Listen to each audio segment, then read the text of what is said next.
then French at him like, hey. Tell me what means the world to you. I know it's not much different from mine. Tell me what means the world to you. Sit back and watch our worlds collide. We lie, we kill, we deal with that bullshit, cause nobody else will fight for the top, just to look down and looking outside, pretend that we are. Tighten up that tourniquet. Numb shit, she act different in front of them. No new friends or loose ends. One night it's become boo things. What the fuck, she ain't used to nothing. Move around, 5 o'clock somewhere. Jimmy Buffett, don't interrupt me. Looking lovely, her inside's ugly, but I'm digging for it. Pursue the happiness, compliment the situation until it feels important. Talk for hours about this and that. It's the dog in me to chase the cat. New Cadillac, Vader black, fresh right like out the pack. Get Sharon is caring, but overbearing for most of us until we old as dust. Freed her mind, smoke me one, then watch your legs open up. Yup. Tell me what means the world to you. I know it's not much different from mine. Tell me what means the world to you. Sit back and watch our worlds collide. We lie, we kill, we deal with that bullshit, cause nobody else will fight for the top, just to look down and looking outside, pretend that we alright. We ain't alright. These crabs ain't about much, and too much ain't enough. They won't do it till you do it first, then hold a grudge. Why not? Wildfires till these rumors spread. Come up missing with your false intuition. Who sent you, nigga? No refund where he's going. Just yell NY in East Oakland, or vice versa, or squint till you see something. Knees bummy, can't ball like you used to. In love with the game though, a free man like Django. So don't leave your chick round me, it's only entertainment. I'm gonna make her tap out. Feeling sorry for myself? Nah. Leaning on her for help? Nah, I'll tighten my belt before I take free lunch. What you eat don't make me none. Do what you do to keep up. Just to look rich, but you be broke. And these niggas can't keep they chompers closed, and I oppose. No so high, hope you step in shit. Get a new whip, fully equipped. Know better, do better. Class act versus class clowns. Braggadocious about your jewels, cars, money, and shoes. I'll take that, but I just want mine and eat it too. Now lead me to it.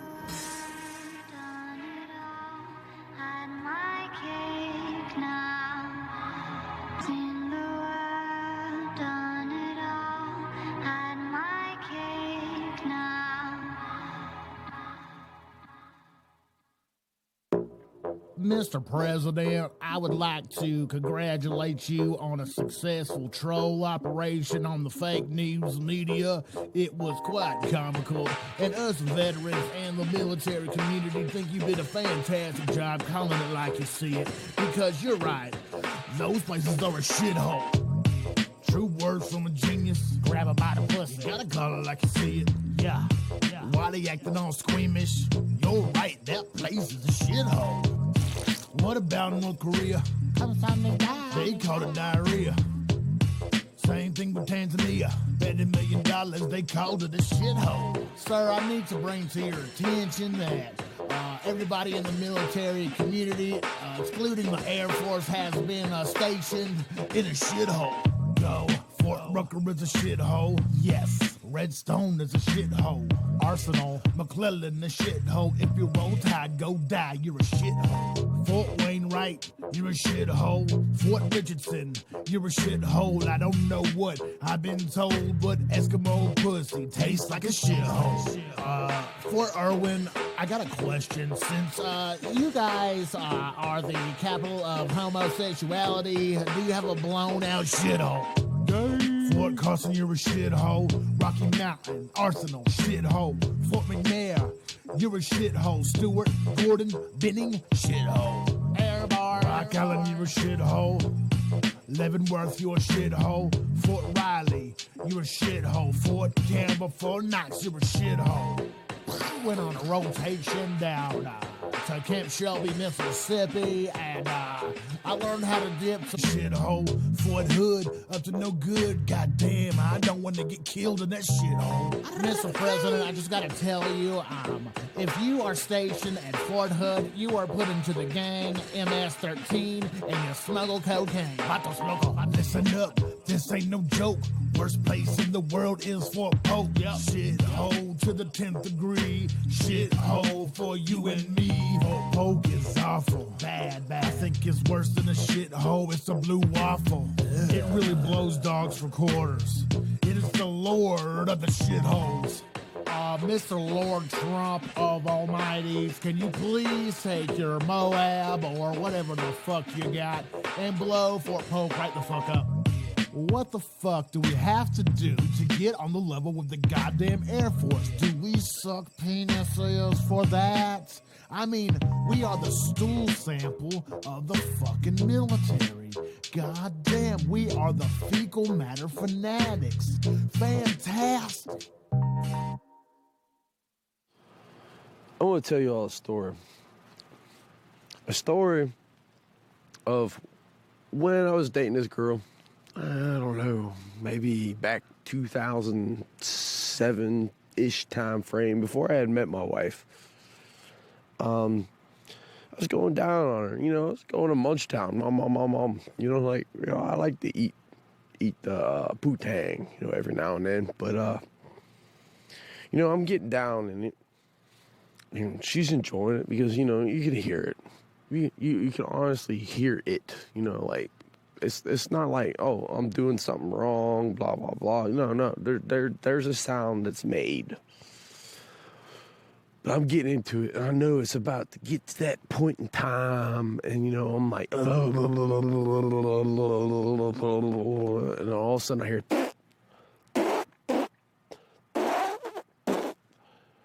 this bitch farted in my face while I was going down on her. Just think about that for a few seconds. Like, Jesus. What does a decent dude do? He stops what he's doing. He picks it all up. He picks everything up. Just walks the hell out. I didn't say a word to the woman. What would you do? I mean, bitch farted in your face while you're eating her out. What you believe is not reality. It's not real. Now follow three kings down the rabbit hole. Beam me up, Scotty. Beam me Come with us. We're all the way down here. It's okay. Don't be afraid. They are watching. They know. But we must prevail. Oh, hell. You guys are going to be in so much trouble.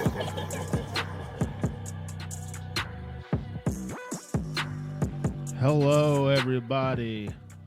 Hey, now. Welcome to Tinfoil Times, episode 5. Riding the elephant. We're going to get a little... What the fuck was that? An elephant sound like, eh? Oh, that sounded like a persnickety. Is that a... No. What? Is a persnickety an That Indian... sounded like a stripper queef. Excuse me? Yeah. Oh, my goodness. Well, it is what it is. Tonight on the show, we have Carl Higbee. And joining me, as always, is my right-hand man, Pookie. What is up, homeboy? Not much, man. Just same old, man. Just enjoying life and, fucking bitches and doing cocaine, man. Jesus Christ. Oh, shit. And I've got the master investigator. And I'm truly in awe of his talent of investigating everything. I mean, everything. If I need to know something, I call my boy Mulder. What's up, dog? Oh, just trying to figure out what the combat plumber MOS is. Excuse me. Combat plumber is 12. Is it 12 or 21? I don't know what it changed to, but it's like a It's 3 SM for Super Mario. because we always love that, you know. We always love that. And I'm joined by the beautiful and cantankerous mom. Hey y'all, What it's is been it? a while. It's been a hot ass minute. Mwah. I miss y'all. Mm. Ooh. So I've had some difficulties the past few weeks, almost a whole month because of these storms. Fucking the Midwest. Polar vortex. No, it is a fucking ice hurricane. I don't agree with polar vortex. It's an ice hurricane from the north. So my buddy is a firefighter up in New Jersey, where they're getting hit pretty good as well, and they just had a giant fire at a paper plant. And I saw that. Fire's temperature, at the I forget what it was called, but he said the fire's temperature actually changed the temperature throughout the whole town. Interesting. Ooh, It's believable. The firestorms in California did the same thing across the entire United States there for a while. Oh my god. Well, I didn't feel a fucking thing because it's been negative 10,000 fucking degrees out here, and I'm not loving it. Well, it's a Jersey thing. You wouldn't It's a understand. Jersey thing. The hot dogs. What? 9,000? What? You said 9,000? Degrees. It's over 9,000? It was possible, dude. There was a solar burst of fuckery that happened in the. No, it wasn't solar at all. It was the nutsack of Sub-Zero just scraping across the Midwest. It was over 9,000. Did it break your scouter?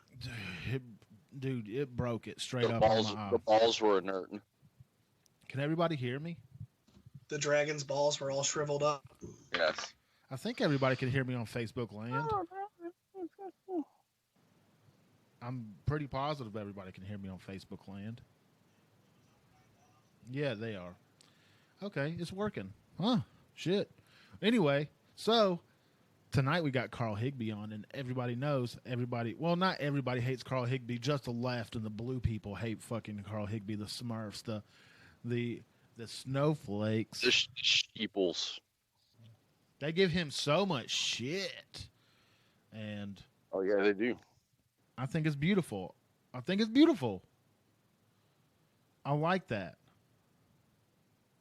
I like when people fuck with other people, but he's like putting that elephant weighing on him, and it's just the way it is, man. It's the way of the world nowadays, you know? Like, you either got your Republican views, crazy Republican views, or you got your crazy liberal views. And I feel like, well, I could say in my not my peripheral, my circle of friends, I should say, we're pretty in the middle-ish.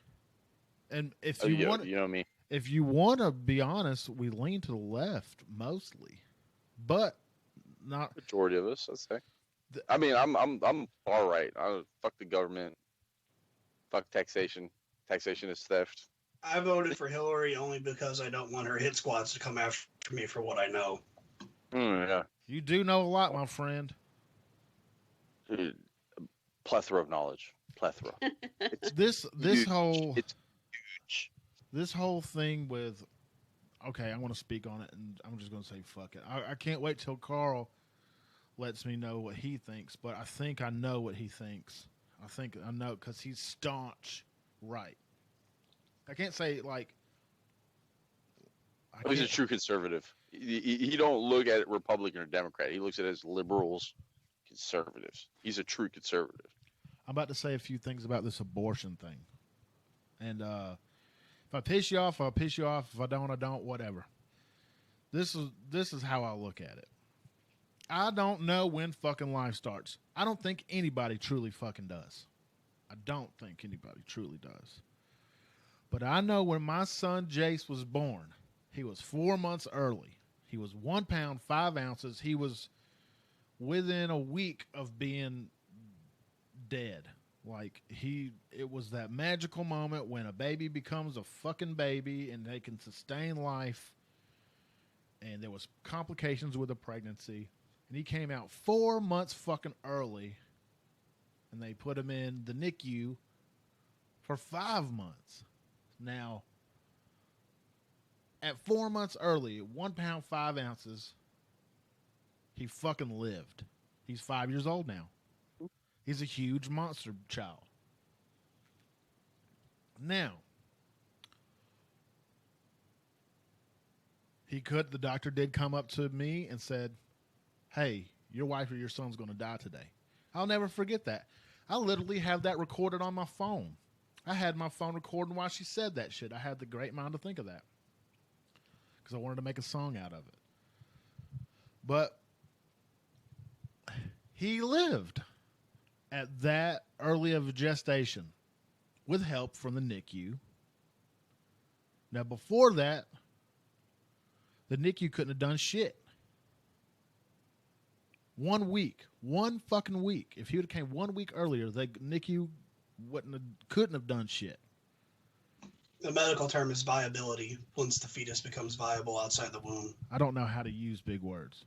Yeah, they fucking wrapped him in cellophane and put him in this baby oven and shipped him off to the fucking barracks. Now, I'm making up half of what I'm going to say here, but yeah, they're trying to keep his core temp up, and they're basically hyper-oxygenating. Oh, yeah, he was 100% oxygen, and it took everything to keep this little boy alive. I could see through his skin. I could see his veins. I could see his heart beating. I could see he didn't even have toenails or fingernails, really. I mean, they were nothing. So, there was a point there where there was going to be like, he's not going to live. Are we going to cut are we going to fucking cut sling load? Abort. Never crossed my mind. Never crossed my mind. So he made it.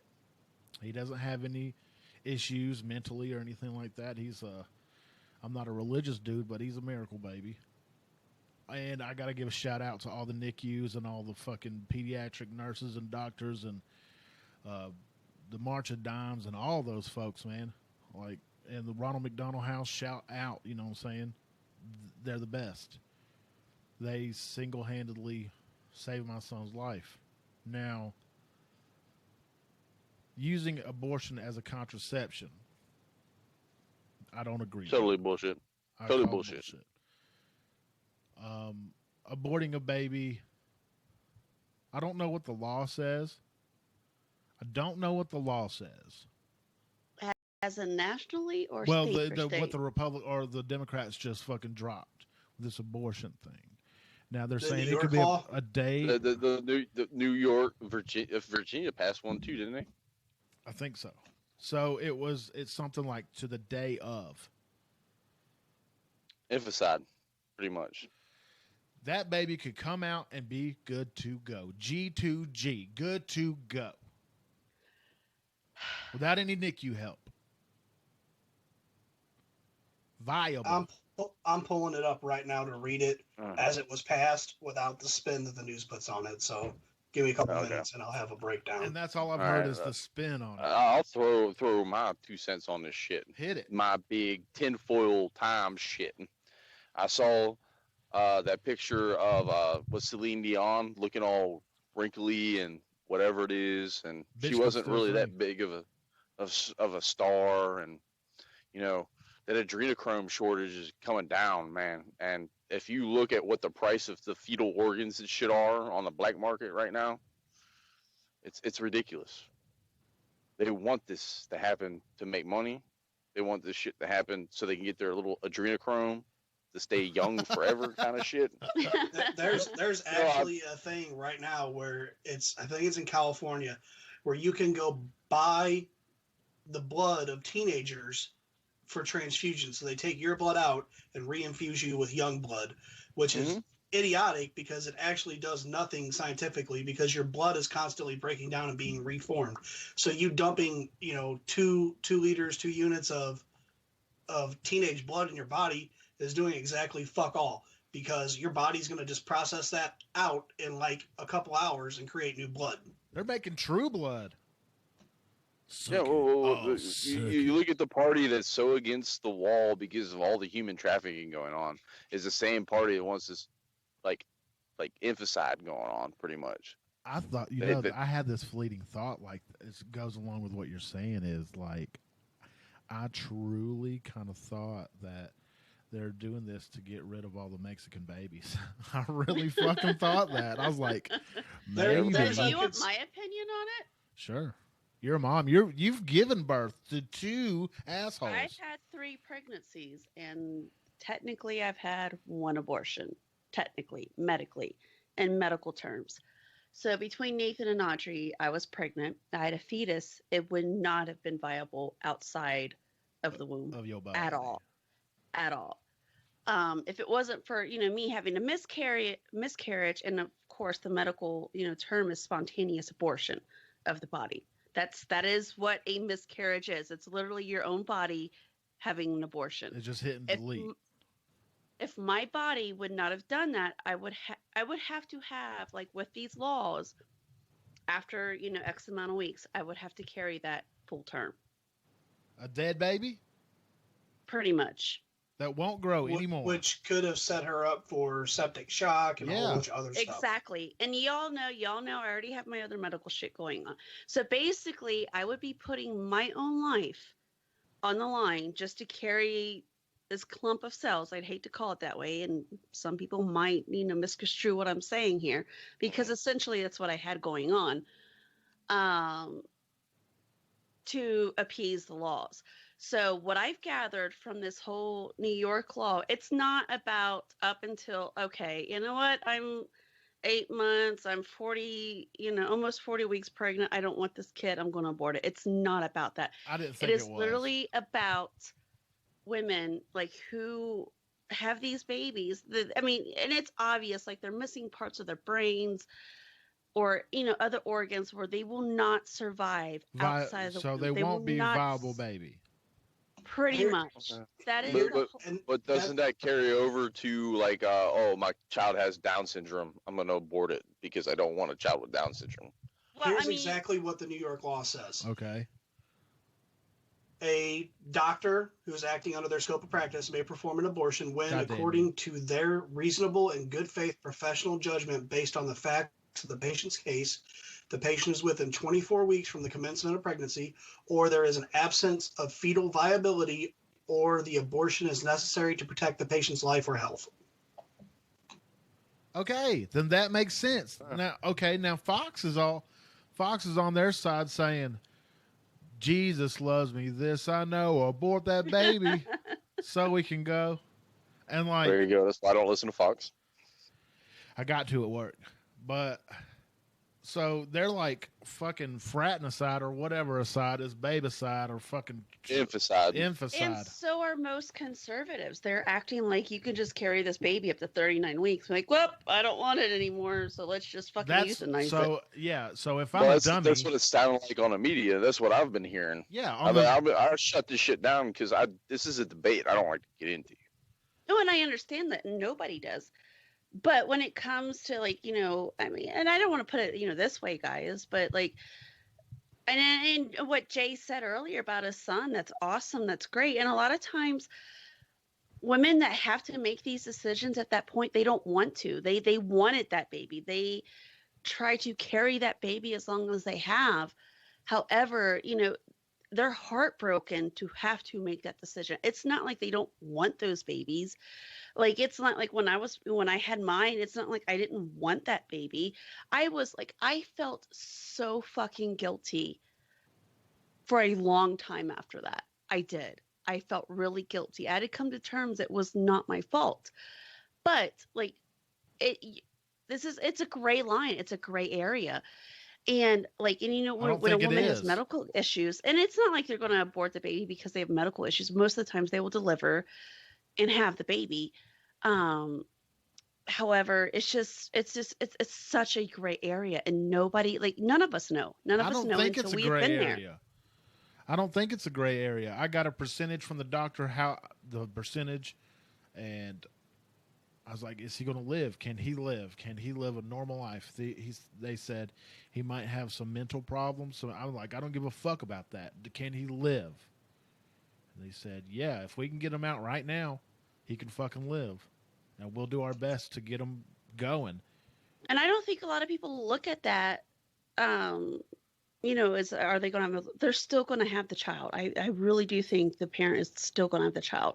But if they are not going to be able to live, like breathe on their own, or whatever, without assistance outside the womb. Well, he couldn't. He couldn't with that. Well, I mean, like after being in the NICU and be able to go beyond that. Well, if he's in the NICU, he's already born. You can't abort him.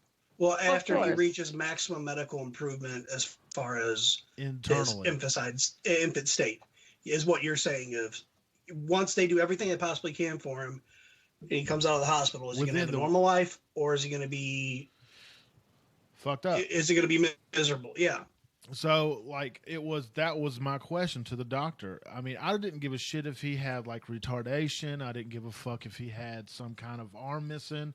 I was like, can he fucking live and learn and be a human? Even if I got to break my back to take care of him. I mean, anyway, that's a dumb fucking sentence.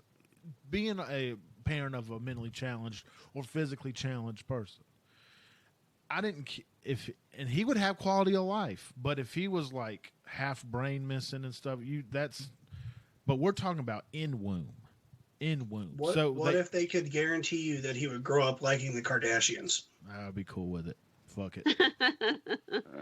Here's my other thing, and with this whole topic, and of course everybody wants to bring religion into this. I know we all here at WTF Nation Radio, we have our own, I guess, aspects when it comes to religion.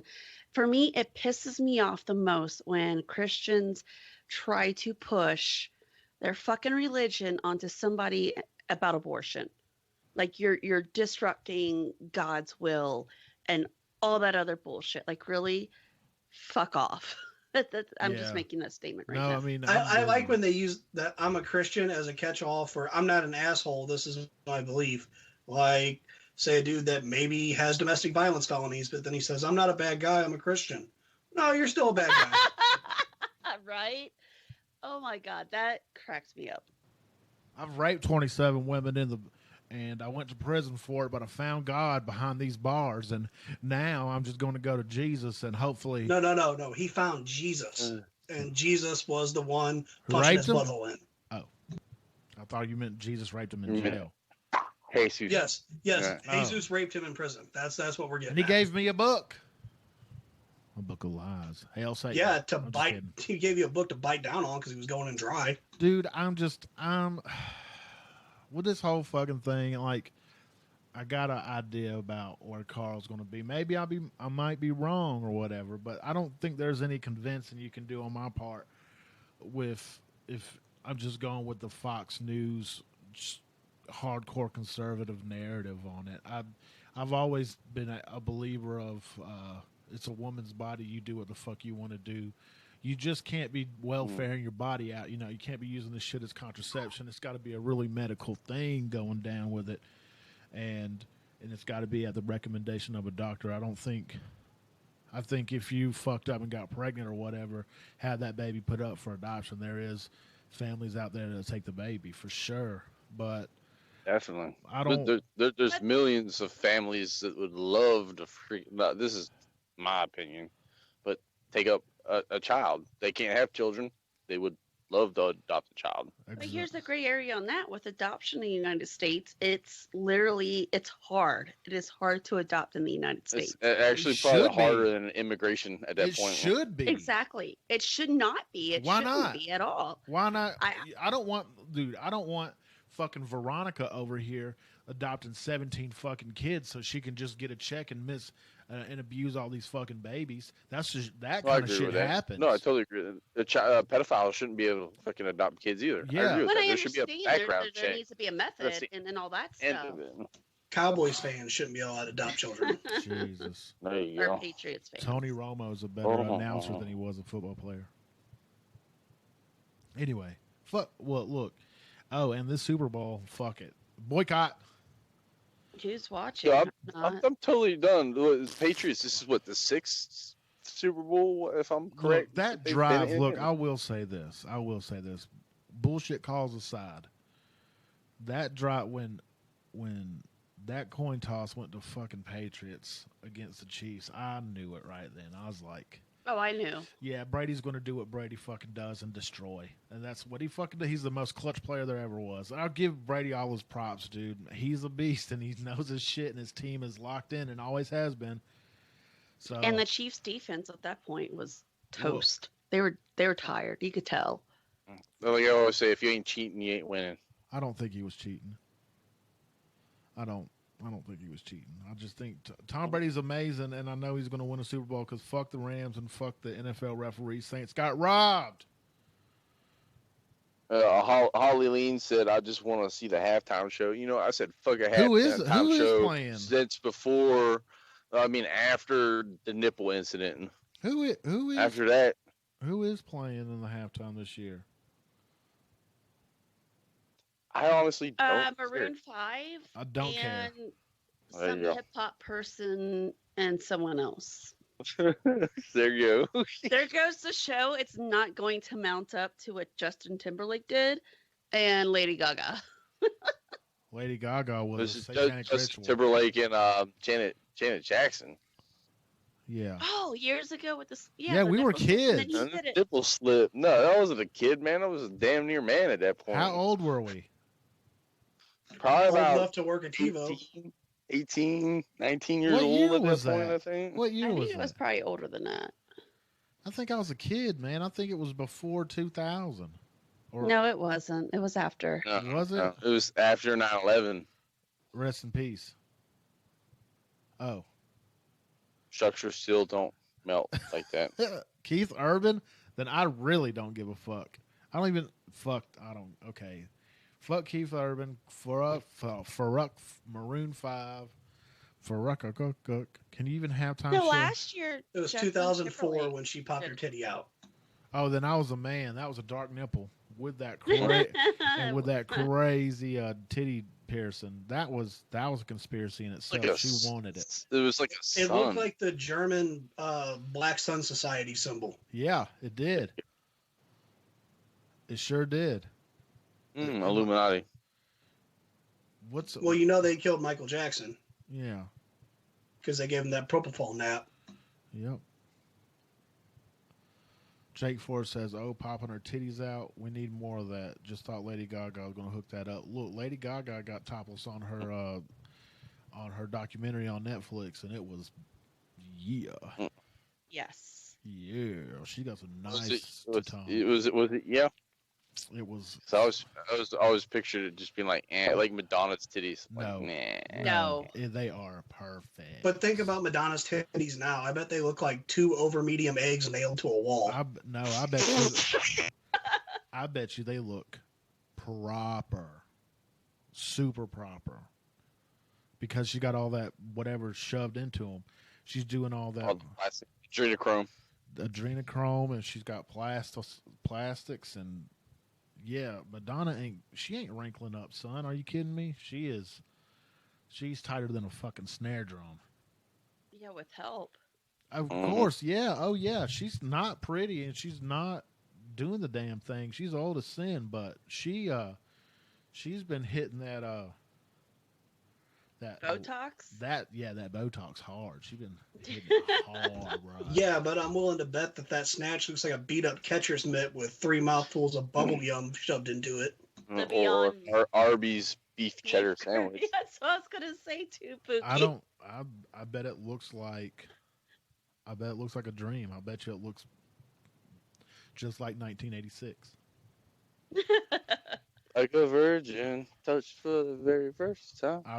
Dude, like you can 33 buy years all ago. that stuff. That's what. Look, this is what they're doing. They're aborting the babies and taking those parts and just attaching them to Madonna. I don't. Mulder, did you see that meme floating around where it's just like a viable fetus parts for sale on a black market? They're like pushing like close to like I think it's like 120K. I have not. I've been working on some other stuff with crazy people that talk shit and don't know what they're talking about. All right. Yeah, you're doing the normal thing. No, I was looking at it. I was like, it makes sense. Like on a black market, like it's a good market. I don't know. Well, I mean, Planned Parenthood they got their pee smacked for selling the stuff, and then they tried to sue the James O'Keefe for the videos, but then they had to admit that the videos were real in court to try to suppress them.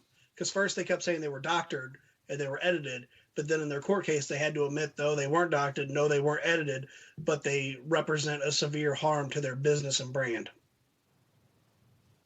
There you go. Trinicorn. Bam. Clintons are that number one Now, buyer. One of the conspiracies that is going around is that the late-term abortion law changes in New York is to allow, because if they abort after a certain period, they issue a social security number, which could then be used for identity fraud, voter fraud. Oh, shit. Damn. I didn't know zygotes can be getting a vote in. That's hardcore, dude. Rest in peace. Little girl that got murdered in Colorado years ago. Oh, what's her name? The whole big hoopla conspiracy. I remember. Sarah Michelle Gellar? No. John St. Pierre? No. Ramsey? John Bonet. Rest in peace, John Bonet. We'll never forget. Your daddy did it. What time is Carl coming on? Did he say? 8 minutes. Oh, okay. Like the usual time, Marcus. Sorry, Come on. sorry. I haven't been here in 3 weeks. I don't know what to do anymore because I lost my goddamn mind. Okay. It's cold.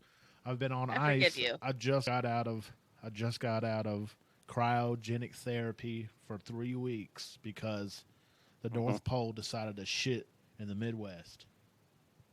Sorry, John. The polar vortex decided to drop her titties out and drop her all. Jacques Cousteau, rest in peace. We'll never forget.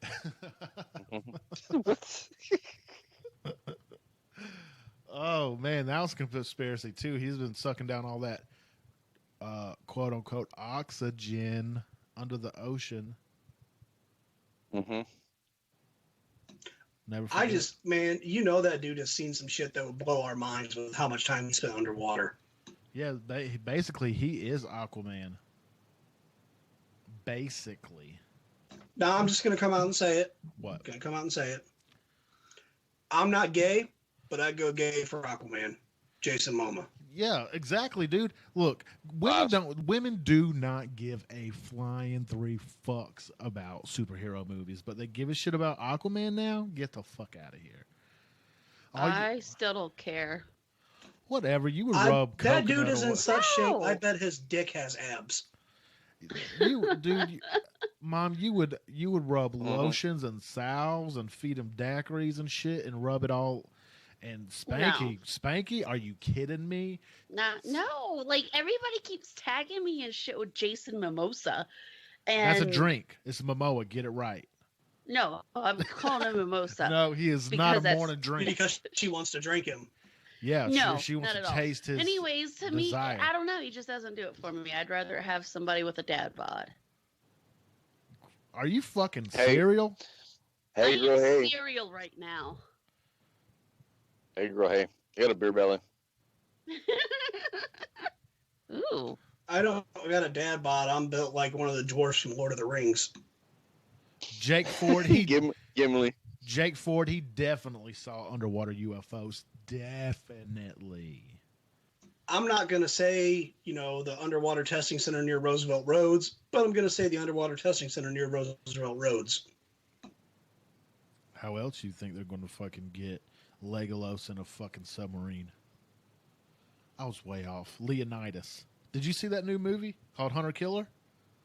No, I haven't. No, I haven't watched it yet. It is good. Nope. It is super I watched good. that Peppermint movie. Is it good? Take any Punisher story arc, switch it out for a chick, and it's about what you get. Elektra, that dumb bitch. It's just what do they call What's it? her face? Gentrification. Gentrification? It was, it's the same cliche story. Oh, my family got killed, so I'm going to snap and kill everybody. The cops, the mob, everybody. It wasn't a bad movie. Don't go into it with high hopes and you won't be disappointed. Was it John Wick on estrogen? Yeah, I'd say it Okay. was John Wick on estrogen. You need a little hit But of the did she estrogen. kill a puppy? She Did killed they kill a Puffy? puppy? Like P. No, Diddy? they killed her daughter and her husband because her husband was going to steal from the Mexican mob. I'd rather lose my kid- daughter than a dog. Someone killed a kitten. Now, But one it- scene, though, she snatches 3 dudes up and hangs them upside down from the Ferris wheel where they shot at her and her husband. So I was like, that's pretty ninja. Oh, damn. So she's doing it in a family setting. I like it. Sounds better than Bird Box. Shut your mouth. That is the greatest movie that's ever been made. Ever. I still haven't seen it. I refuse to watch It's it. shitty, dude. I mean, okay, just do it. Look, just do it just to get it over with. It's a Band-Aid, basically. There's a Mm-mm. reason why it's on Netflix. Like, okay, if everyone watches it all at once, first of all, lemming effect, everyone's jumping off the cliff. I ain't following that shit. And then 2, if people start memeing it, not even like 15 minutes after it hits, it's social construct. I'm not dealing with it. Don't want to watch it. That or it's just a shitty movie to make memes out of. Yeah. Yeah, I mean, the sitting in the boat blind was pretty good because it's like, fucking looking for morale in your unit and all kinds of stuff. Why didn't she wear that in space when she was on a spaceship? Oh, I'm gonna call. No, you want to talk about who you should never. Hold on, I gotta go take a on break. Let me fucking go on a trip break. I with gotta is go. Matt Damon. I gotta go on a break. My man's calling me. I gotta call. I gotta go on a break. I'm gonna call him back. Let me. Be right back, guys.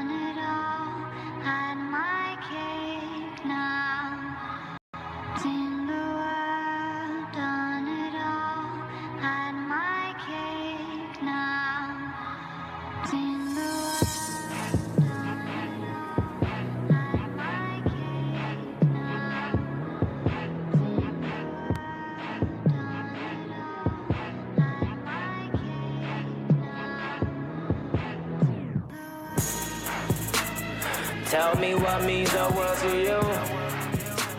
I know it's not much different from mine. Tell me what means the world to you. Sit back and watch our worlds collide. We lie, we kill, we deal with that bullshit. Cause nobody else will fight for the top. Just to look down and looking outside. Pretend that we alright. We ain't alright. Daydreams of rocking out stages. Haven't made it to that stage yet. Time is ticking, what you waiting for, dude? System failed, no data. He's gone mad without the Adderalls. Slingshot, a cannonball. At your empire, we break down walls. Split second, more like 6 seconds of your life flash like Vine. Against all odds, about good times, Florida, Georgia line.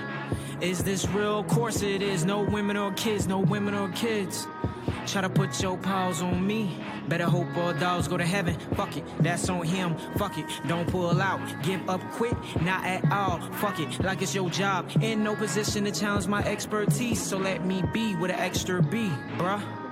It's mine, I earned it. No shortcuts, damn elevators out of service. Beam me up, blowing dodo, slapping webbing, savage. Marquise on that slab. Slabbing from H-Burg to Jacktown. Thought you had a friend? Psych, we ain't even much kin. Now raise up like rent. Then French at him like, hey. Tell me what means the world to you. I know it's not much different from mine. Tell me what means the world to you. Sit back and watch our worlds collide. We lie, we kill, we deal with that bullshit. Cause nobody else will fight for the top. Just to look down and looking outside. Pretend that we alright. We ain't alright. Near death, love living, can't stand the feeling. High as kites, dynamite, bobbing right. Choose your poison, no judge or jury here. So what you do is your biz. Flower bomb lotus, Slow motion, get motion sickness. Hold your liquor, control your substance. Take a tote, arms heavy like you're toting luggage. Down the upper, bounce back, on track like you running it. Tighten up that tourniquet. Number shit, she act different in front of them. No new friends or loose ends. One night it's become boo things. What the fuck, she ain't used to none. Move around, 5 o'clock somewhere. Jimmy Buffett, don't interrupt me. Looking lovely, her inside's ugly, but I'm digging for it. Pursue the happiness, compliment the situation until it feels important. Talk for hours about this and that. It's the dog in me to chase the cat. New Cadillac, Vader black, fresh right like out the pack. Get Sharon is Karen, but overbearing for most of us until we old as dust. Free your mind, smoke me one, then watch your legs open up. Yup. Tell me what means the world to you. I know it's not much different from mine. Tell me what means the world to you. Sit back and watch our worlds collide. We lie, we kill, we deal with that bullshit, cause nobody else will fight for the top, just to look down and looking outside, pretend that we alright, we ain't alright. These crabs ain't about much, and too much ain't enough. They won't do it till you do it first, then hold a grudge. Why not? Wildfires till these rumors spread. Come up missing with your false intuition. Who sent you, nigga? No refund where he's going. Just yell NY in East Oakland, or vice versa, or squint till you see something. Knees bummy, can't ball like you used to. In love with the game though, a free man like Django. So don't leave your chick round me, it's only entertainment. I'm gonna make her tap out. Feeling sorry for myself? Nah, leaning on her for help? Nah, I'll tighten my belt before I take free lunch. What you eat don't make me none. Do what you do to keep up. Just to look rich, but you be broke. And these niggas can't keep they chompers closed. And I oppose. No so high, hope you step in shit. Get a new whip, fully equipped. Know better, do better. Class act versus class clowns. Braggadocious about your jewels, cars, money, and shoes. I'll take that, but I just want mine and eat it too. Now lead me to it.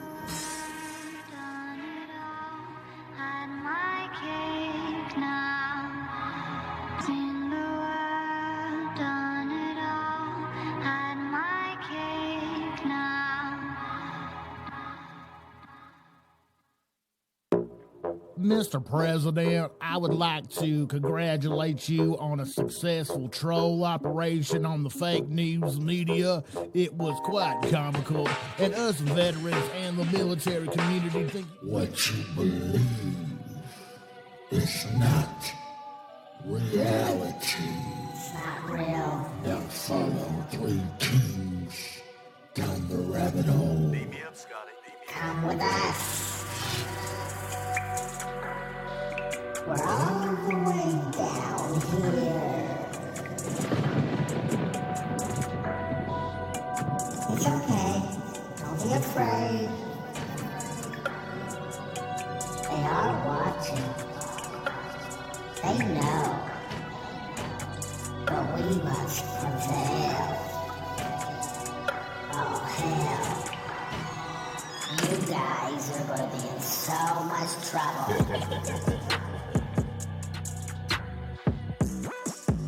Hey guys, and welcome back to the second hour of Tenfold Times number 5.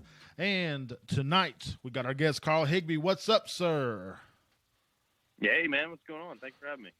Man, we're just doing the damn thing, talking about crazy conspiracies, talking about this abortion thing going down, talking about all kind of different stuff.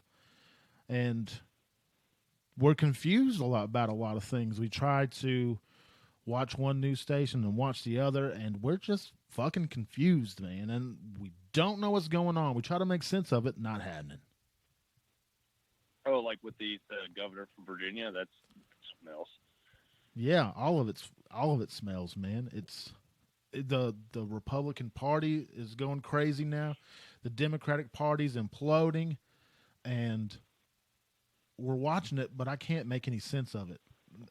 Well, you know what's crazy is Kamala Harris was like super congratulatory of this guy a little while back, and one of the big things that she gave him credit for was this is actually her tweet. It's from Kamala Harris. It says, "Congratulations to Ralph Northam and his team for showing that Virginia won't stand for hatred and bigotry." It's like holy tweets that didn't age well. Oh, Kamala Harris trips me out, and that Cortez chick, she trips me the fuck out, man. I'm just wondering if that Democratic governor is sitting there going, do I say I was the one in blackface or the KKK? And his statement is, I was documenting the atrocities of the past so we didn't repeat them.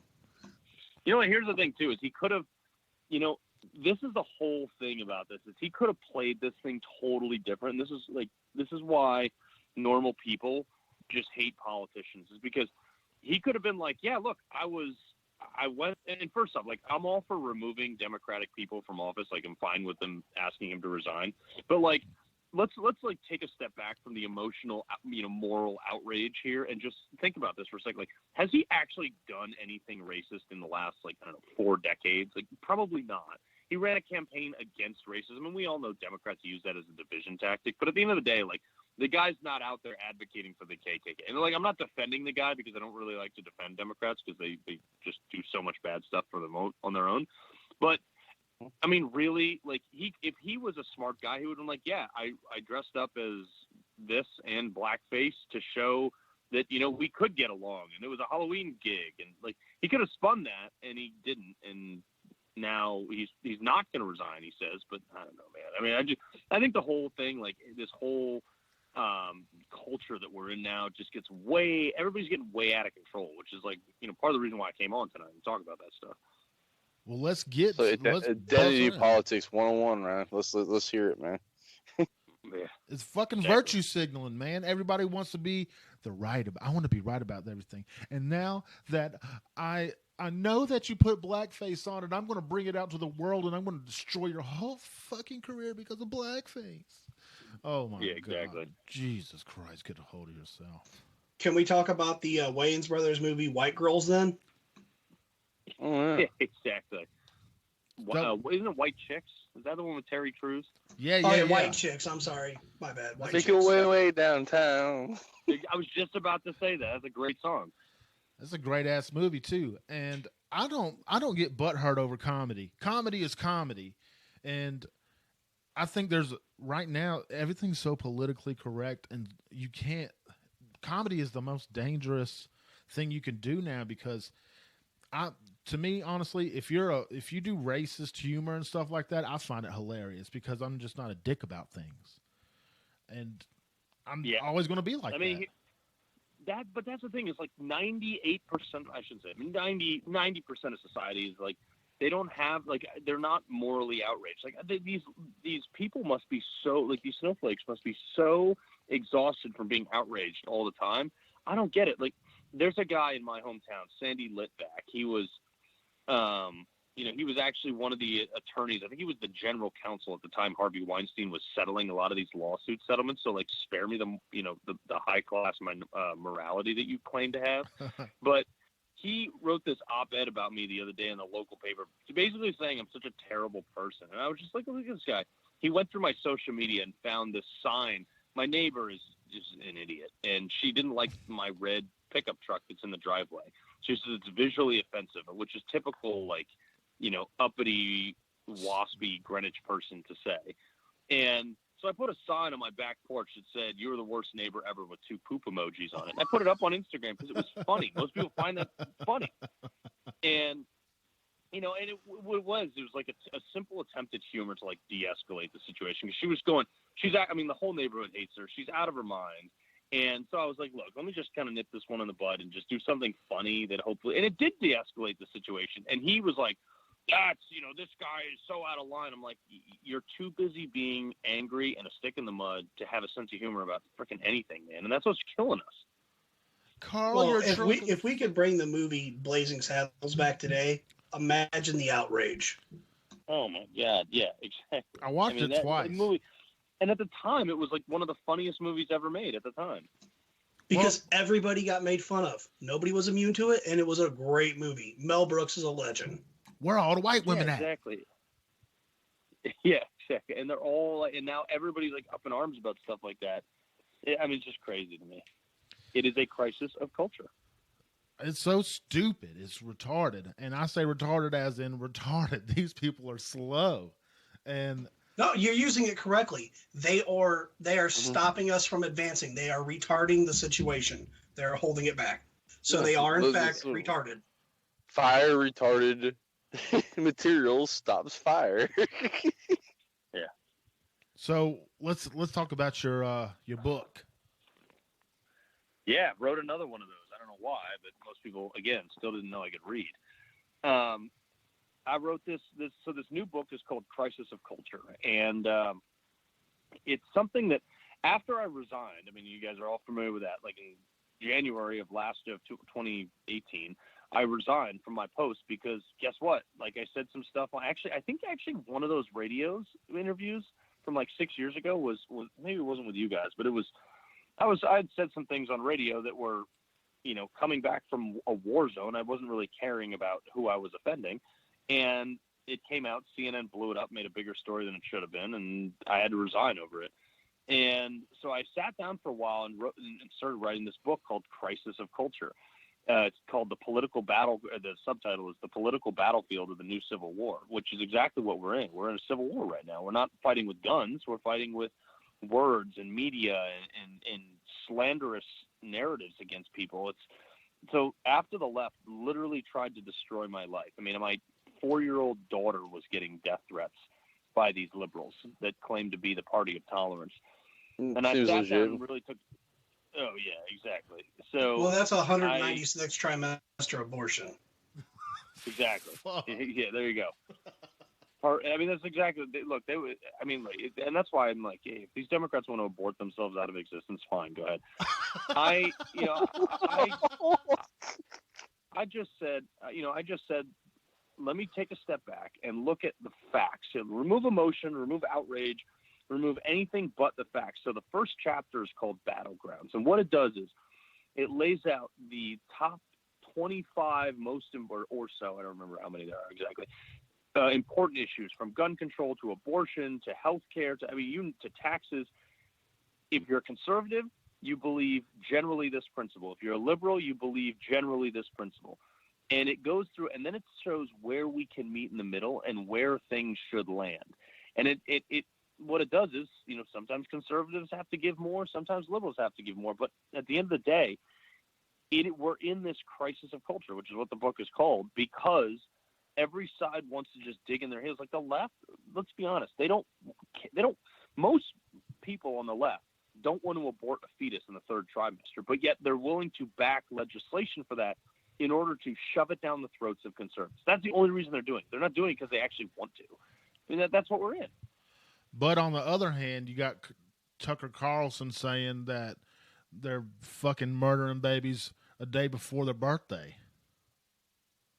Yeah, I mean, that's what they're doing. I mean, that is a viable fetus. Well, if it's not, say we had the conversation earlier, if it wasn't viable, then that's the argument. But if it is viable, that's fucked up. That's straight up moida.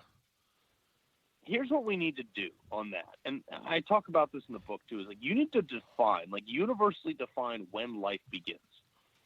And I get it. Like I'm pro-life personally.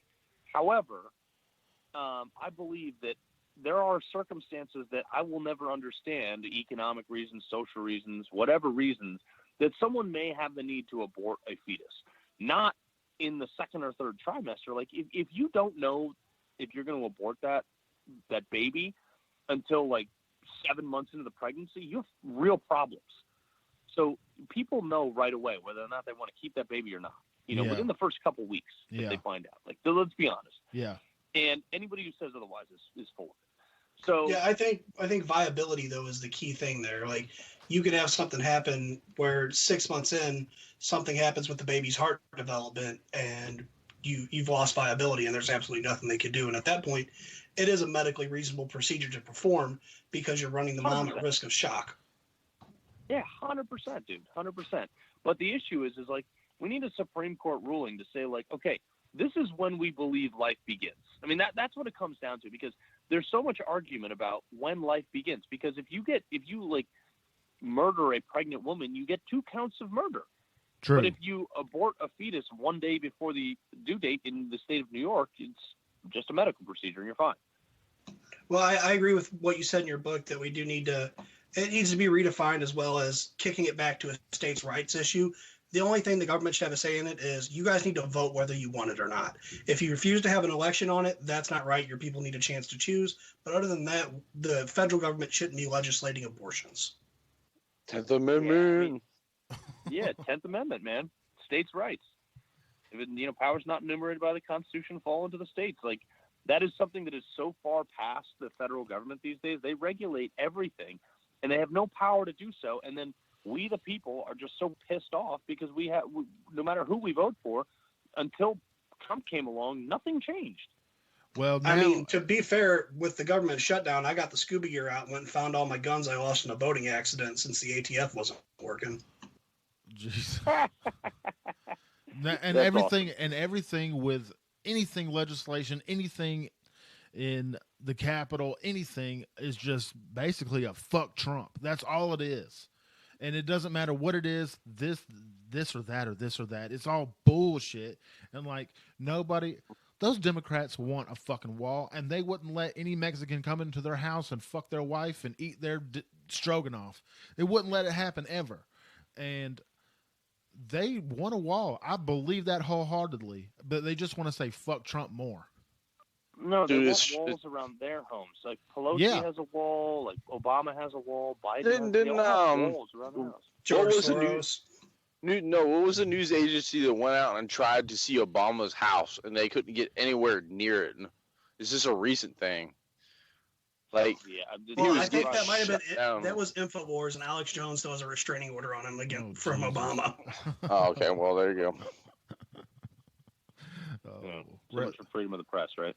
Oh, yeah. Rest in peace, Alex Jones. Never forget. Well, Jimmy Acosta, White House interns, is still in there somehow, though. That turd. I would like to get on CNN. I'd love to get on CNN and just like sit down, and then I would just say, "Go fuck your mother." To any of them, really. I would just love to say it and watch their faces melt and call me. But see, that's not how you win. Because the way you beat these people is, take something, and I talk about this in the book too, is like take something like healthcare. You want to really beat a liberal in an argument and you have to take away the emotional factor. That's what liberals argue on, is emotion. I'm a dumb chimpanzee, everything to be, everything for a liberal is how I feel, So you say, let's take healthcare. All right, cool. Yes, dude, look, I would love for everyone in America to have healthcare. Is it financially viable? Absolutely not. But I would, and you agree with him on it, say, look, I think that's a great idea. Now let's figure out how to do it. And then when you start working the numbers and you realize that all these people, their big thing as well, the rich got to pay their fair share. If you confiscated all the money from the top, everybody who makes over $10 million, like Ocasio-Cortez wants to do, you're only going to net $300 billion. And that's for 1 year. Now, I forget the exact numbers, but isn't it the top 15% pay 80% of all personal income taxes? Yeah, so 1 out of 100 people pay 90% of the taxes. Jesus. Yeah. For 1 year. So you talk about you talk about taxation without representation. Okay? That is the fundamental. 250 years ago, we fought the Revolutionary War over a 2.5% tax hike in a breakfast beverage, in tea. Okay? Now you have 1 out of 100 people saddling 90% of our financial burden, and they have the same representation as the person who pays zero taxes. I get the idea that everybody has a right to vote, but at what point is that taxation without representation? Like if you live in D.C., you don't have federal representation. You're technically not represented on a federal level. The government has come so far and shoved it up so many people's behinds with the crap that they spew that it's gotten out of hand. And that's why Trump won, because he's like, look, this is all stupid. The federal government is massively overbloated. And nobody seems to be doing anything. This is why I always say taxation is theft, but that's my inner, like I'm like a hardcore anarcho-capitalism individual. Like, I don't like the government. Really don't. But I say taxation. That's people think I'm fucking crazy. It is like you work a 40-hour week, and they steal your money out of and they blow it on dumb shit like, oh, let's give it to Syria. Like I didn't want to give money to Syria. Why you steal it from my paycheck? Yeah, we spent $700 million building a wall in Jordan on their border, but we can't spend $5.7 billion. I would love to see. I'd love to see a wall on my own border. I like walls around my property. I mean, it works. Mexico has a wall on their southern border for a reason. I mean, it's just like it didn't work. Argument. Yeah, it's crazy. It didn't work. They let them through because they knew that caravan was going to travel up to our border. It wasn't that the wall failed; it was that policy failed. I'm convinced all this shit boils down to one thing.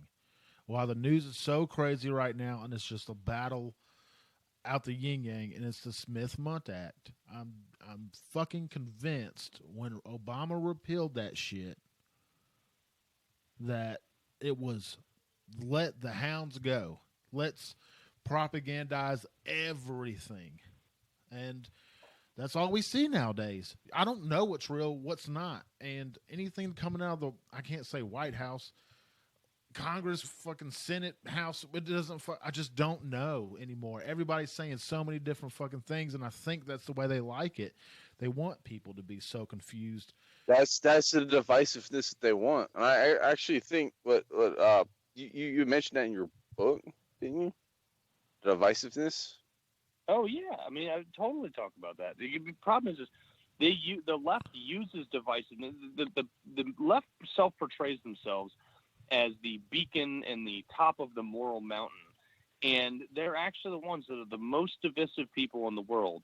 I mean, it is they entirely turn people on other people, Americans on Americans, in order to prop up their own little crappy bureaucracy that they run on. That then they say it's on behalf of the American people, which is not, and it drives people insane.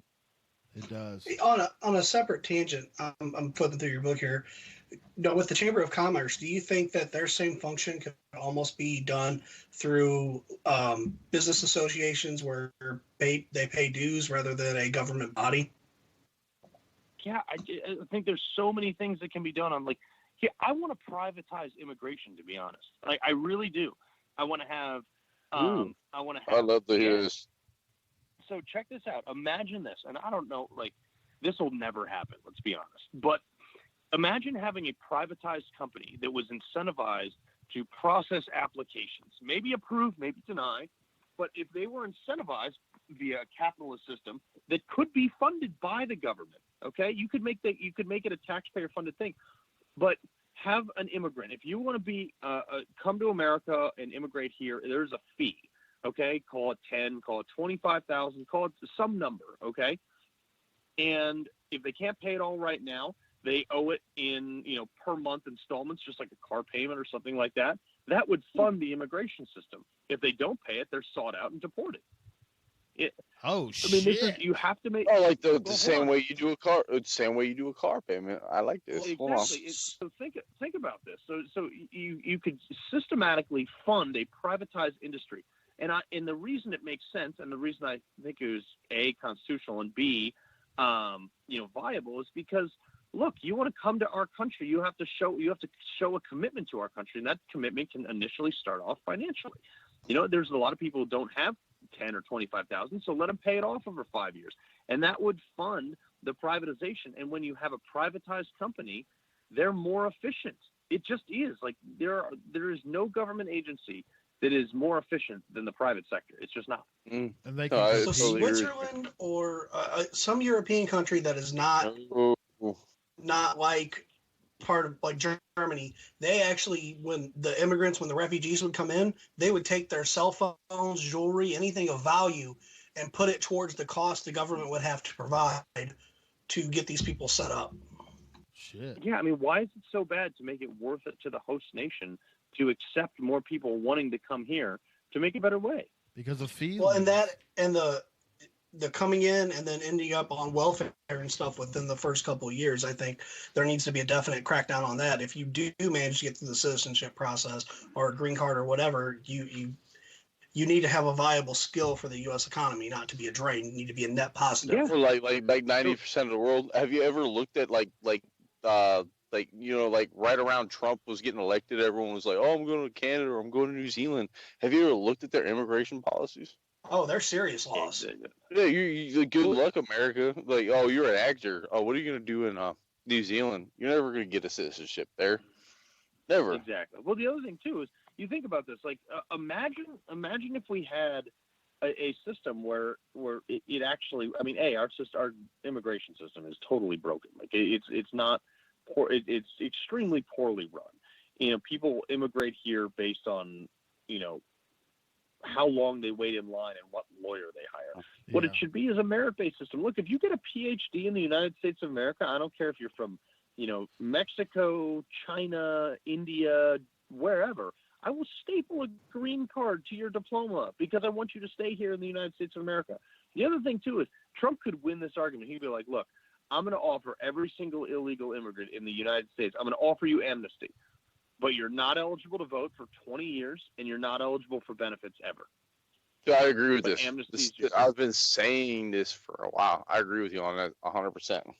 Well, with what you said with the college degree, a lot of doctors from other countries come in, and they get the ability to work here if they go work in an underserved area, like a rural Alabama or, Midwestern Montana, Missouri, somewhere where there's not a lot of doctors. So they'll get sponsored to come in and work in that area, and they have to stay there for, I think, 4 years or something like that to get their citizenship fast-tracked. Yeah, totally. I mean, it's like, I don't want to call it indentured servitude, but that's like we had that where you'd come here and you'd work for 7 years, and that's not exactly ethical, but we need something like that where if you come to the United States, you are doing something on behalf of the United States. Then, well, I think it's hard to say indentured. It's hard to say indentured servitude when they're still doctors and they're making good money. We're just saying you have to work in this underserved area as part of the conditions of you coming. You're still going to make good money as a doctor, and it allows you to practice your skills in America versus where you came from. Yeah, totally. I agree, man. Or military service. No, I don't think military service is something that should be an option. Because here's the thing: is like, I want the people serving in the military who really want to be there, like from the bottom of their hearts. Like, I dropped out of college so I could join the military after 9/11 because I wanted to kill bad guys. Like, that's the mentality I want from the guy next to me. I don't want the guy next. Yeah, I don't want the guy next to me being like, "Yo." So you said you're saying we couldn't start like a French Foreign Legion kind of thing where we allow people that want to come over here to kill bad guys for us as mercenaries? I mean, I think that. No, I think, look, serving in the military is like one of the greatest honors. It's like the most humbling experience. I mean, you guys know, it's the most humbling experience you can have. And I don't want somebody who is doing it just for a green card. I want somebody next to me is doing it because they love the flag. True. Touche. But with what Pookie was saying, there is a market for executive outcomes 2.0 if we want to get some people together. Yeah, I mean, I don't know too much about, how that would play out in the long run, but I mean, Sub-Saharan Africa is turning into a complete shit show at this point. It's not turning into. It's been one. Venezuela. Yeah. Hey, I'm convinced that the Tom Clancy's Ghost Recon Wildlands was just a preview of what's about to happen in Venezuela. Yeah, well, Venezuela is a dump, and the problem is, this is what I don't understand. It's like you have people like AOC selling us this socialism. It's like, dude, take a trip to Venezuela and check out what's going on. Now, I'm not talking to the generals, the general headquarters and the head of the government. I'm talking about walk the streets of Venezuela, and you will see that the policies you advocate for are completely. They fucking ate zoo animals. They were so hungry. I would too. Yeah. In North Korea, they eat bugs and their pets. I would too. In North Korea, they used human fecal matter for fertilizer. We do Call it it here. night soil. In Iraq, they did the same thing. It's a good fertilizer. Have you ever not used shit? Look, if you're in Korea and you're running in PT in fucking Dongdaesan, you'll go through a rice paddy and you'll see some dude picking up rice and taking a shit at the same time. Do not fall in that turtle ditch. Do not fall in it. Oh, God. Well, Carl, it's been a pleasure, man. Hey, shout out all your social medias. Oh, yeah, you guys can follow me at Carl Higbee on Twitter and on Instagram. I think it's the same thing actually on Facebook, too, Carl Higbee Public. And, yeah, get my book, Crisis of Culture. It's up on Amazon. Easy read, no big words. I wrote it. So, yeah, it's a great read. Hell yeah, dude. And we'll be posting this everywhere, too. We've got this episode everywhere. So, man, it's been a pleasure, and thank you for coming on. I know you're down in Louisiana doing some hunting, and you go enjoy that. Get you some sleep. Texas. Even better. Hey, Carl, do you carry an individual first aid kit with you when you hunt? Yeah, why? Do you carry a tourniquet? Yep. Would you ever shove a tampon in a gunshot wound? Yep. If I had to, yeah. Okay. Okay, cut off their shirt before the tampon and stuff it. You're better off. A tampon won't do anything. Come on. Hey, look, anything to stop that bleeding if I have to, man. Like, I mean, I don't carry any with me. A tampon will absorb 5 milliliters, and it won't absorb 100 milliliters instantly from a gunshot. Carl, he's been on this tampon thing for months now, dude.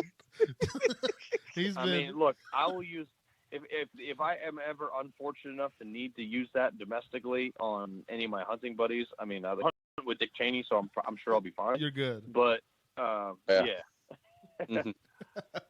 So not like I had to get that. I had to get that in there. Go on. All right, guys. Thanks so much for having me. All right, man. You have a good one. Stay safe. You too. Thanks so much. All right, man. Bye-bye. Man, look, we're giving reasons for the ladies to come hunting with us now. With that's why, so they can shove tampons in us after they shoot us and watch us bleed out like fucking morons. Yeah, we'll look like I tried to help him. My 5 milliliter absorption tampon sure sucked up that 100 milliliters of blood that was flowing instantly. You're the only person I know that does math while you fucking bleed out. I don't Sounds do like a combat medic. Let's do math while you're bleeding out. Yeah. This ventricle wound is bleeding at this angle, so blah blah blah. I can't. Well, you got to do the math because, like, when you're putting somebody in a K-hole, you got to do 5 milligrams of ketamine per kilogram. Yeah, I'm good. Just let me go. The K-hole, man. No, what? No. Bad Pookie. No. Don't I go want to get the dart that animal control uses, so I can just fucking randomly dart people with ketamine darts. Oh my! That would be nice. Make sure you hit me in the jugular with it when you shoot me. Just right in the jugular, straight to the brain. Like I learned that from Federal Wildlife Marshal Willenholly. What a last name! If anybody gets that movie reference, you're awesome. I don't, dude. Jay and Silent Bob Strike Back. That's what's his face? Will Ferrell. He takes the dart. Yeah, that's it. Dude, I don't ever want to be in a K-hole, and I'm just going to find a girlfriend with a name like a Karen, and just call her my Karen. Don't get with Karen. She'll take the kids. Haven't you seen all the memes? Yeah, she'll find shoot you want to find a pseudo K-hole is what you're talking about. She'll shoot you full of holes and then make you into a tampon porcupine. Will K-hole let you put it in her B-hole? There's too many holes going on. This is a black hole of disgustingness. That's what's happening. We've been sucked into fucking fuckery. Cheesecake. Oh, Cheesecake Factory is the jam, but menu's too big. Anyway. Anyways. ADD chimpanzee right here, because I don't know what the fuck I'm... Okay, so what else is happening in the world today? or these past 3 weeks that I have not been a part of at all. What about Venezuela, like talking big shit? Oh yeah. That motherfucker that looks like he looks like that old Colombian drug dealer from back in He the looks day. like Mexican Kim Jong. He's kind of. Oh damn, dude, you're doing Latin Asian fusion recipes right now? Yeah, let's do it. Oh shit, dude! I love me some ginger tacos. A taco egg roll. Hey, something good. that did come out that we talked about before was the Huawei, or however you pronounce it. Huawei. Huawei. Wow, they got fucking arrested because they unsealed the indictments finally. Why? Why did they get arrested? Because they were just selling trade secrets to the Iranians? Because they were hijacking U.S. intellectual property right. Basically, every shitty thing they could do as a company they were doing. I wouldn't put it past them to be doing human testing. And China is out there doing some fuck games. And we're watching. Today. Thank you. China's doing fuck games, trying to do genetic editing with CRISPR, and we're just bitching about the Game of Thrones season premiere. Hey, don't you fuck around with that Game of Thrones season premiere. I can't wait to watch that accepted incest. Boo.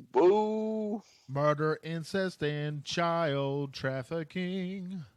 You know what was the greatest thing about how Jamie and Cesare met was they got to say they used to share a bedroom together? Exactly. That's actually kind of genius. Look, I'm all about the world falling apart, but after I watch the finale of Game of Thrones, we can go to Venezuela. Hey, 82nd Airborne, fucking strap up your boots, boys, because y'all are fucking dropping in. Y'all are going to get some, dude. And Rangers, y'all lead the way. You're going to have to get that jungle training. Y'all pull out those old Vietnam-era books and learn the jungle. If they invade Venezuela, I really do believe that every U.S. oil meme that I've ever seen, it'd be true. I do believe it. I believe it. Venezuela is sitting on the biggest pile of oil the world has ever known. They're in an O-hole. And there's quite a bit up in Russia in the Siberian area, but we just haven't figured out how to get at it because of how goddamn cold it is, because it makes this polar vortex look like a bitch. Look, you got to watch that. You got to watch that fucking movie, dude. You got to watch Killer Hunter, and then you'll know. Then you'll know. I think that was a prerequisite for what's really going to happen. And we're going to have to save Putin. Because Putin's just... The prerequisite for what's really going to happen is the movie Idiocracy. Oh, yeah. We're living in that right now for sure. No. It's 100%. Yeah, dude. It is. Look. We have a wrestler as a president right now. Yes, we do. We do. We do. He Stone Cold Stunnered that one Vince McMahon. Oh, Jake Ford says, "Oh my God, can you imagine 80-second guys after they actually jump? They would never shut up about it." You're not bullshitting. Oh my God, they give them a combat jump. Oh my God, end of the world. Where are we going to go train for jungle training? There's no NTC for jungles. Florida. Nope, that's the Everglades.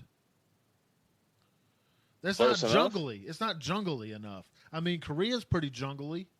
But it's not the same kind of jungly.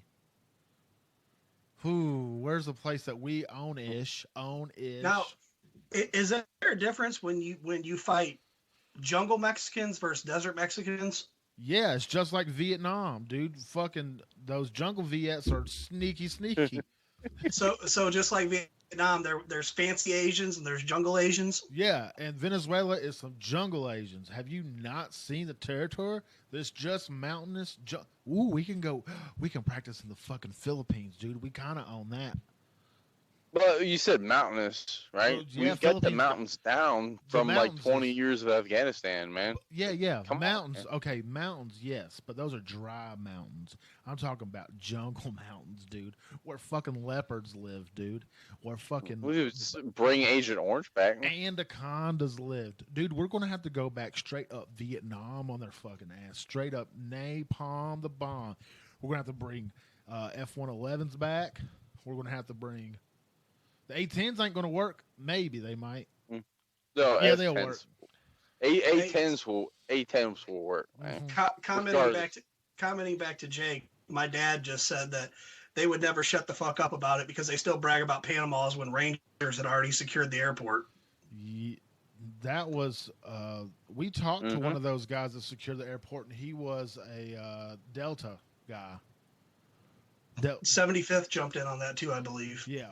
Who was the guy we talked to, Pookie? He jumped in on it, and he was telling us the story when he fucking jumped. They were like 300 foot above deck because they couldn't see where they were going, and they're like, green light, go. Oh shit! Oh shit! I remember that. I just can't remember who we were talking to. My legs. Yeah, your fucking legs. You ate shit, homeboy. That was bad.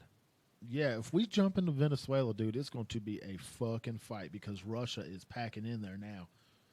We're going to have to fight the fucking Brewskis or whatever they're called, the Ruskies. Ruskies. We're going to have to fight the fucking Ruskies and the fucking coked out jungle Mexicans.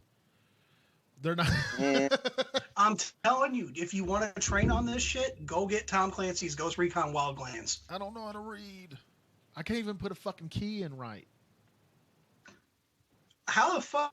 No, okay. Imagine a first lieutenant with a map in the fucking mountains of Venezuela. Oh, you guys are gonna be lost as fuck. Yeah, you don't. That's why you don't follow lieutenants anywhere. Don't you know this?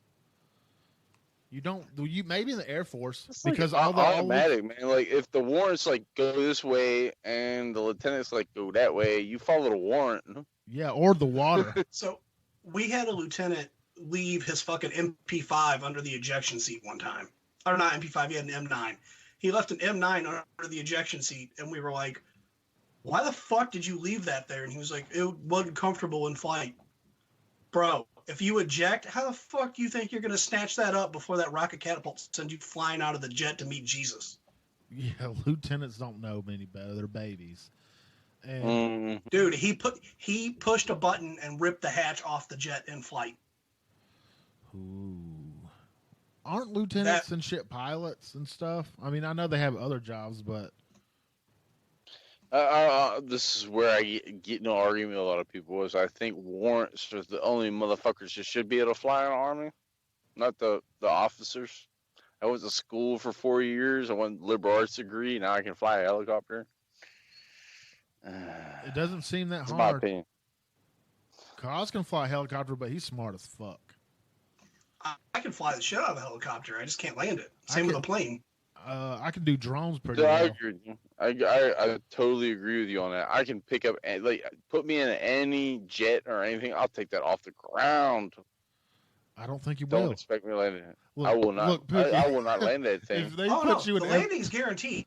It just ain't gonna be good. look, No, it's not a good landing. I'm gonna smack into the side of a mountain somewhere. Pookie, but, your yeah, ass, alright. bro, they're going to stick you in the F-22 with your beard and long ass hair, and it's just basically shoved into an afro into this helmet. You're going to pull up the heads up display, but you're going to have porn on it, and you're going to fucking pull back on the lever. And I don't think an F-22's lever is like a regular plane lever or a whatever the pitch steer cock and roll. I don't know. And you're just going to be stuffed in this helmet with this fucking flight suit on, and you're automatically going to set off the blood pressure leg things, and so you're going to get high off your own blood supply, and you're going to be going straight. You're going to have 10 G's on your ass before you know it. Woo, man! Holy shit! You're just threatening me with a good time at this point. Keep going. Do you guys remember, like, probably 10 years ago or so, when that dude flew his plane into a building in Texas, and everybody was like, "Oh shit, another, Al Qaeda," and then it comes out he flew it into the offices of the IRS in Austin, and it's like maybe we should hear him out. What was his name? I don't remember his name, but he crashed his plane into the IRS building in Texas, At first, everybody was freaking out. Then when they said IRS, I was like, I can kind of hear him out on this one. They were like, "Hey, we're seizing your plane." He was like, "Oh, I'll fucking drop it off. 4th floor, north side. I'll be right there." Rest in peace, Inbred Jed. Never forget. No, Sky King was amazing, man. Him, we didn't deserve him. He's just a dude trying to do some stuff. I'm a dude trying to do some stuff, but I don't do it very well. But when I do it, I do it. And when I don't do it, I'm just sleeping in the cold because I like my window open because I like to live risky. I slept with the window open in negative 25-degree weather, and it was fucking fantastic. Do you know how chilly it was in my room? I saw ghosts out of my mouth. That's called mouth ghost, breath fog. It was so chilly that my ball split froze to my leg, and then it looked like I dipped my nuts on a you're here newspaper, too. Peel it off like peanut silly putty. You're here too. You're in fucking Nellyville over there. Yeah, I'm in the danger zone. Yeah, you got some too, Pookie. Your fucking ass. You dodged everything, and you're just sitting there sweating your nutsack off. No, I was real. It hit 78 today. Jesus Christ, I'm jelly. Look, it hit 50 here today, and it was hot, and I'm wearing shorts right now, and I feel like a king.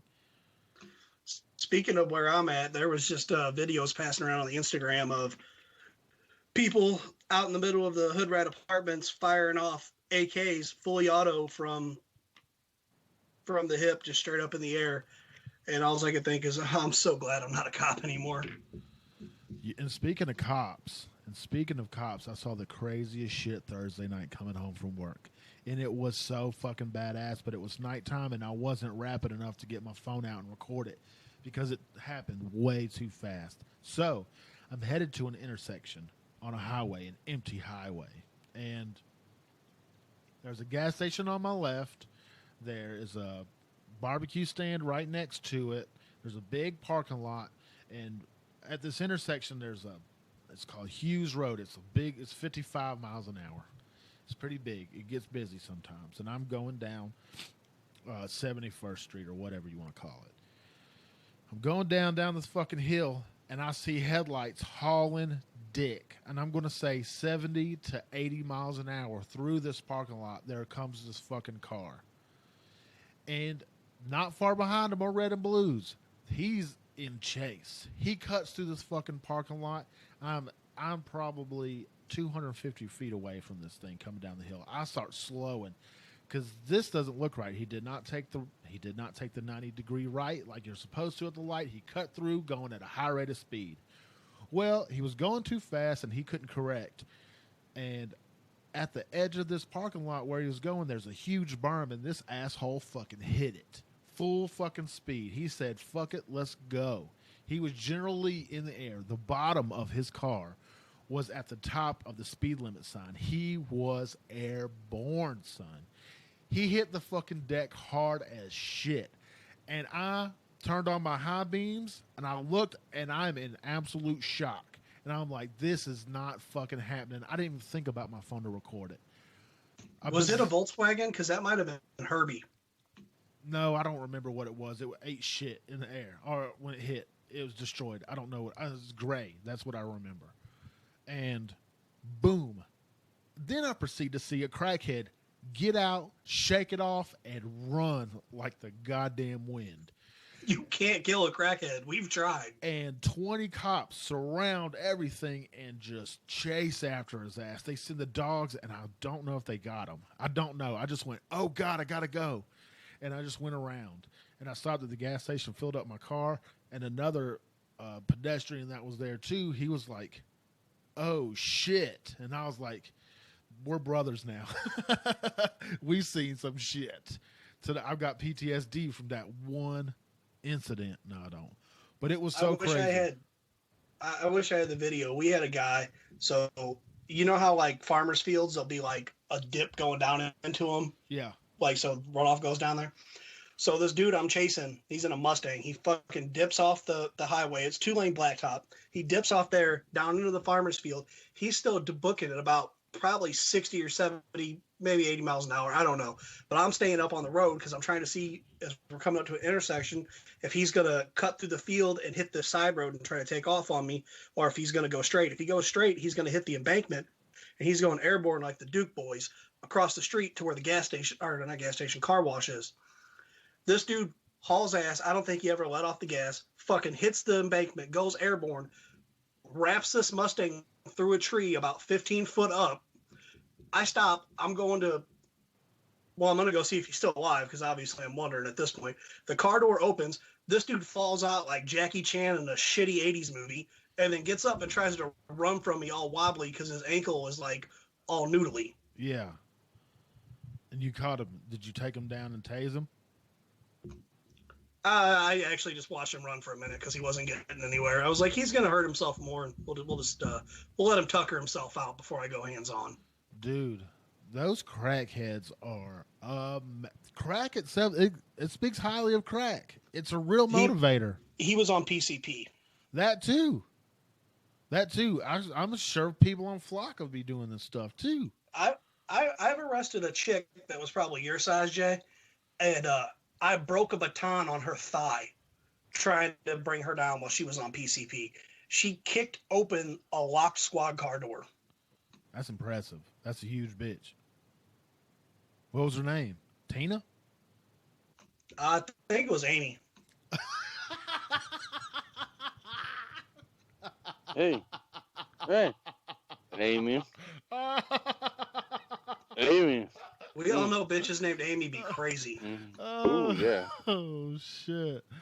Oh, that made me fucking giggle. And I know some chicks named with an L. They're pretty crazy too, but they're crazy cool. They're crazy cool. Leslie. Lee's. Yeah. I can't think of any other names. But Leanne? They're all crazy too. Lee Summit? Well, no, that's the city. Lawanda? That's not by me. Lee Summit's not by you. It's by me, you shit stick. Oh, I'm thinking Gray Summit. There's a bunch of summits. Leave me the fuck alone. Look, there's a lot of hills in this state. You leave it alone. Hey, hey. This conversation's quickly becoming a confrontation. I think you need to marinate on that. Look, I love marinade. I'm about to look. I got a fuckload of Casey Cattle Company beef, Wagyu beef in my freezer right now. I mean, a fuckload. It's only Berta beef for me. I love those guys. And how do you cook your beef? 400 degrees, 1 minute at a side, turn for the good sear marks, salt and pepper. So yeah, S&Ps for me, dude. I think Montreal steak spice should be a part of this conversation. And shout out to Casey Cattle Company, dude. If you don't know who they are, you need to go to CaseyCattleCompany.com and get you some fucking Wagyu beef made here in America. And I see these cattle. These cattle are healthy. And shit, they're linked up with War Horses for Veterans, dude. Like, we're all in the game together. We need to give a shout out to the guys from Letterkenny for giving us some comedy gold. Absolutely. Letterk.com. Pitter patter, let's get at her. Also, what do we need to do? warhorsesforveterans.com or .org, I'm sorry. Right now, Patrick Benson, my little big brother, right? My homie right now is in Atlanta chilling with Kelsey from the Chiefs, Patrick Mahomes, the owner of Kansas City Chiefs. They gifted Patrick and his dad 2 tickets to the Super Bowl, man. And I got the privilege to be on the news with Patrick a couple weeks ago, and that was a pretty dope experience. And talking about War Horses for Veterans, dude. If you don't know what War Horses for Veterans is, if you're a combat veteran, get on your Googleizer and type in warhorsesforveterans.com. It's a 3 to 5 day experience out here in Stillwell, Kansas. If you lost your motivation, you're doing shitty in life, you need to get out of your head for a moment, come out here. Fill out an application, come out here. It's free to you. You don't have to pay for anything. We'll fly you from anywhere in America. We'll put you in the DoubleTree Hotel a nice sweet. I mean, this shit is fly. And we'll feed you. We're sponsored by Freddy's Burgers, Jack Stacks, Stroud's. Dude, we got food for days. And it's not about riding horses, dude. The horse is a bridge to your success. A lot of veterans have this problem with not be able to concentrate, not be able to focus on one task. And we will show you how to do that. Because once you're on a horse, you don't think about anything else and you learn to focus. And it's pretty wild, to say the least, how much it works. It's absolutely amazing out here. This place is heaven on earth. And this year I'll be seeing Pookie and Mulder out here to come kick it. For sure. Hey, speaking of the Super Bowl, which is great that, you know, they got the tickets. You know who did get tickets and won't be going to the Super Bowl? Old Chestard himself. Who's Chestard? Chestard. What? Sergeant Phony. What the fuck are you talking about? Were you not around for the Big Pin saga? No. Oh. Yes, I was. That you broke that whole story, dude. I wonder if he's going to watch the Super Bowl from home thinking, man, if it wasn't for those pesky kids, I would be there. I can't believe you broke that whole fucking story by your lonesome and then the whole world took it. Well, that's what happens here. Look, I can't believe everybody bought it. Well, let me phrase. Untrained people bought it. I don't blame you because you want to believe a good story. But I just, as soon as he said, you know, I stabbed him with a big pen, I'm like, you did not. That did not happen. Dude, me and Pookie did some background work. Remember when that kid did that teacher, we called him Salsa Greg, and this Salsa Greg. Salsa Greg, man. And we broke that story with the kid showing that teacher saying that veterans ain't shit, we're the dumbest of the dumb and all that stuff. We broke that story, the whole world took it. We broke a bunch of fucking stories and the whole world takes it. And you did it, dude. Look, I got to tell you, you're not an intern anymore. That'll never be your title again. You are steadfast here at WTF Nation Radio. You have earned your way fast. Steadfast and loyal, you're fit to fight. Are we top flight of security? We top flight of the world, Craig? We are top flight of the world. Big. We big now. Look, out of any intern that's ever been here at the station, you are the shining light of all of them. I'm serious. You're the fucking standard. And it's going to be hard for anybody here at WTF Nation Radio to say, this is going to be the t-shirt. You're not as good as Mulder. I have an advantage though, man. My TBI gave me that weaponized autism. Well, we're going to have to find some other. If you get your head knocked hard enough, you'll get superpowers, and you got yours, sir. Yours is the power of observations.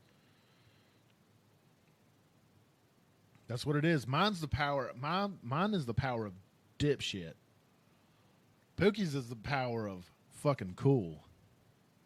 Pookie's just as cool as they get. You can't get more cool than Pookie. There's this thing called absolute zero. Look. Pookie, no, hold on. You can, but it involves Elon Musk smoking a blunt, riding his SpaceX rocket to Mars. Joe Rogan had it right, dude. Joe Rogan had it right. It was somebody fucking his wife, and he put him in that spacesuit and sent him off. I think that's what he did, dude. That would be the most baller move ever. How, Rogan was spot on with that shit. And not even to kill him. No. Paralyze him from the neck down so he's completely awake for the whole thing until he starves to death or shuts down his bodily functions. That would be a crazy ride. But there's a lot of people out there that don't think he would have even made it far at all because of the Kuiper Belt. And I say, fuck those people. Let dreams live. I can't wait till we colonize, and I want to be the second person there. No, I won't. I would be too scared to get into a rocket ship and just take off. I know they got a lot of volunteers saying, hey, you want to be the first people to Mars, you're not coming back, and y'all going to have to fuck when you get down there. We're going to be too old at that point, man.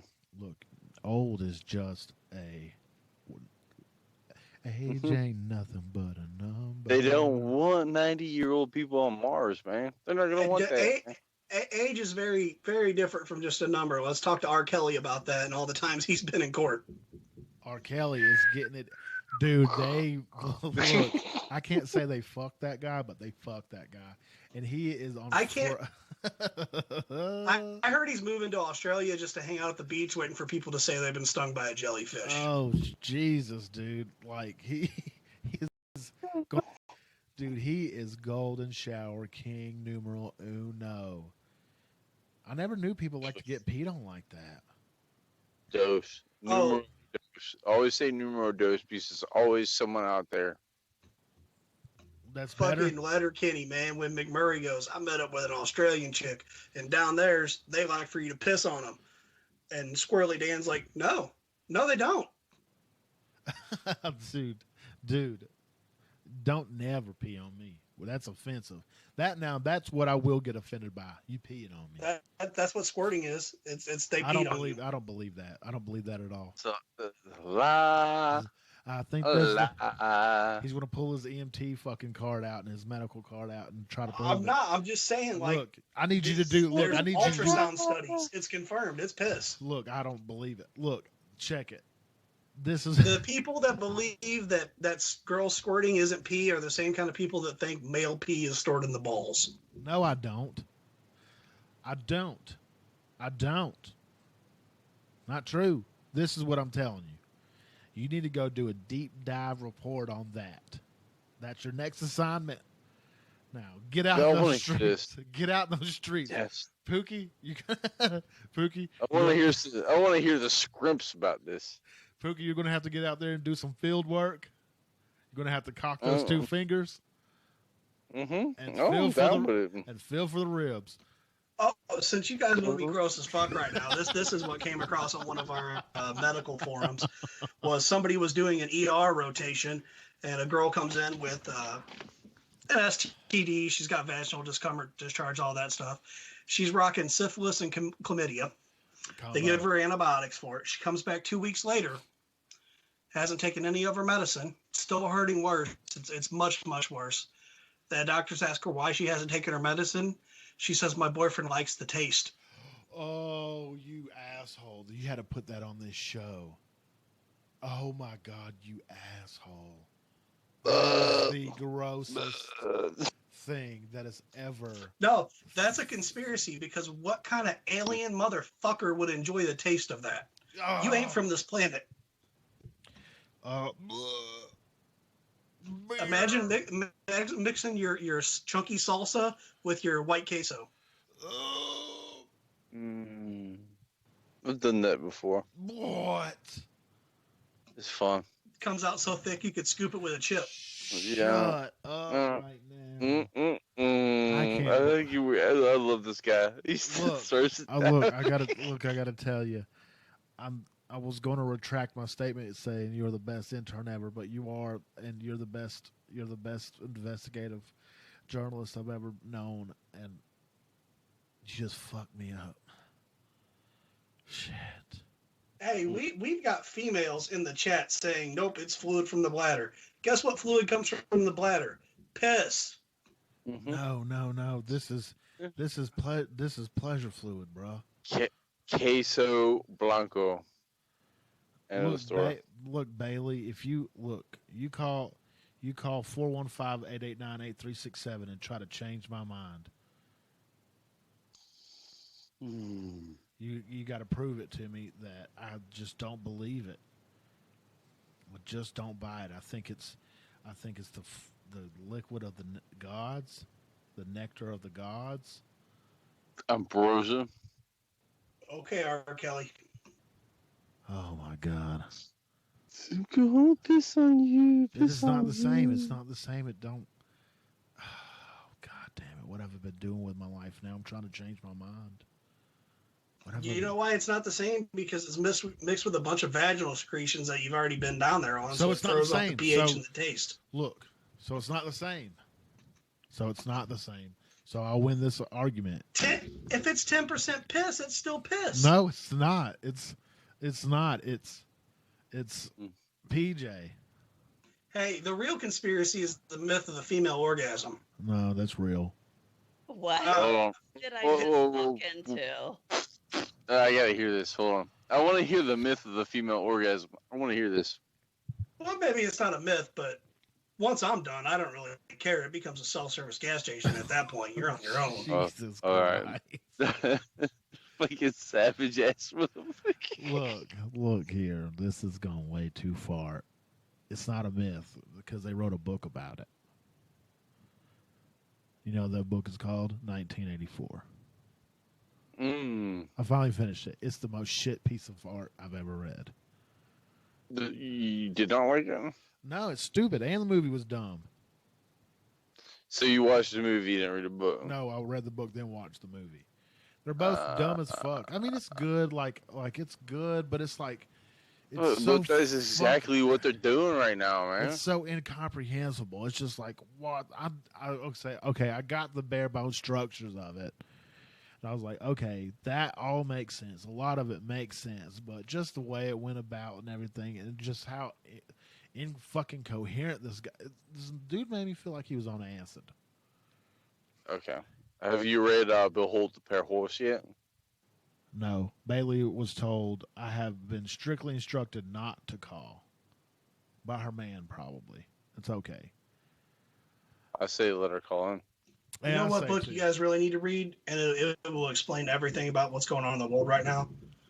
Fucking Harry Potter and the Sorcerer's Stone. Yeah, because that will make you shut up. It'll make you gay if you read it. No, it doesn't. No, it doesn't. No, that's what happens when you smoke the devil's lettuce. Because if you inject just one marijuana's into your penis, into that big vein, well, little vein for Pookie that runs down the middle. No, he's not. You'll be instantly gay. No, he's a cocksmith. I got a card. Yeah, man. He's a card carrying member. Absolutely, 100%. The U.S. Micropenis Society does register you guys as members. You have not earned the right to call yourself cocksmiths. It is there's the Cocksmith Society of America, American born and bred, American. You misspelled cuck. No, I did not. I'm telling you. We don't eat soy. We eat only bacon. We're card carrying members. You eat bacon and piss, apparently. Bacon. Avocado. What's a Weedle? Broccoli. What's a Weedle? What's a Weedle? Oh, you talking about the? Oh, he's talking about the web. What do they call them things? The anime fucking characters. I don't know. Weebs. Weebs. The weebs. Yes, there you go. Huh. I still like when you see something about gay furries. They still got a hole in the back. I mean, it's a hole. Did I tell you all about the drag queens that sang "My Heart Will Go On" by Celine Dion to me? No, bro. It was amazing. Do tell, please. So I picked a bunch of drag queens up from Missy B's, and they were super excited and super bedazzled and super glittery and super in character and super nice, really. And we had a small conversation, and then they started singing "My Heart Will Go On," and I was struck by a sensation of pure happiness. These gentlemen, ladies, were dressed to the nines and on key and singing in harmony, and I've never heard a rendition that sweet in my life. And I was in awe by these gentlemen. I was really in awe. And it was a 10-minute ride. I didn't even make them pay for it because It's ma'am. Yeah. Weed needles. Oh, the Weedles. I get it now, Jake. And I wish I could just take that moment out of my head and put it on the internet for everybody to see, because they would have got the golden buzzer on that game show with the British guy. Do You Got Talent? These fuckers was amazing. And I've had that song in my head ever since. It's amazing. That's one of the. You know what would have been more amazing? I know you're about to say some fucked up shit. What would be more amazing? If they would have sang "Baby Shark," do do do do do. Oh God. They had Dear feathers. Lord, baby Jesus. I swear if I ever hear an adult sing that again, I'll throat check them. Hey, I have that as my alarm ringtone because nothing will make you get up faster than that fucking song. It'll also make your dick limper faster in another song because you don't want kids after that, man. No, I've seen pictures of Hillary Clinton. I don't think you're going to get more of a soft off than that. Well, I mean, you got Acosta, fucking Pelosi, you got, was it Warren? I mean, I can, like, name names all day long. Ooh. You ever, like, go to your storage unit and you take the sheet off something that's been out there for a while and you pop it up in the air and all that dust goes flying? I think that's what happens when Nancy Pelosi takes her panties off. You gotta make the noise, though. It's like... Like when Wile E. Coyote turns on the water faucet in the desert. Shit.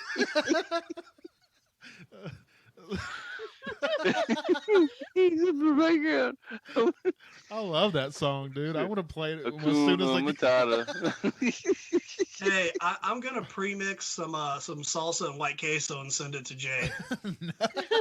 And mark it vaginal discharge. Look, I'm gonna put it. You know how to keep it warm. Put it on one of those. You put it on one of those. Blanco. You put it on one of those candle warmers, and just that's what they're for. They're not for candles. They're for vaginal queso.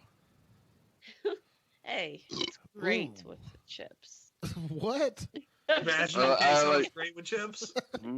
She's got her own supply. She's got her own factory. Just right. I mean, well, just don't take your antibiotics. I'm gonna die. Just put or a don't Fritos. take Diflucan. Just fucking just Did run a you Frito. all at least eat pineapple beforehand? Like Pineapple. Can I get the pineapple taste? Did you say pineapple foreskin? No, I said can I beforehand? Is there pineapple beforehand this? Because No, I really don't. no one that. gets that joke. No one gets this joke. Oh yeah, I know where you're going with it, but no. Oh shit! What's going on? Which one of y'all's got What? the police?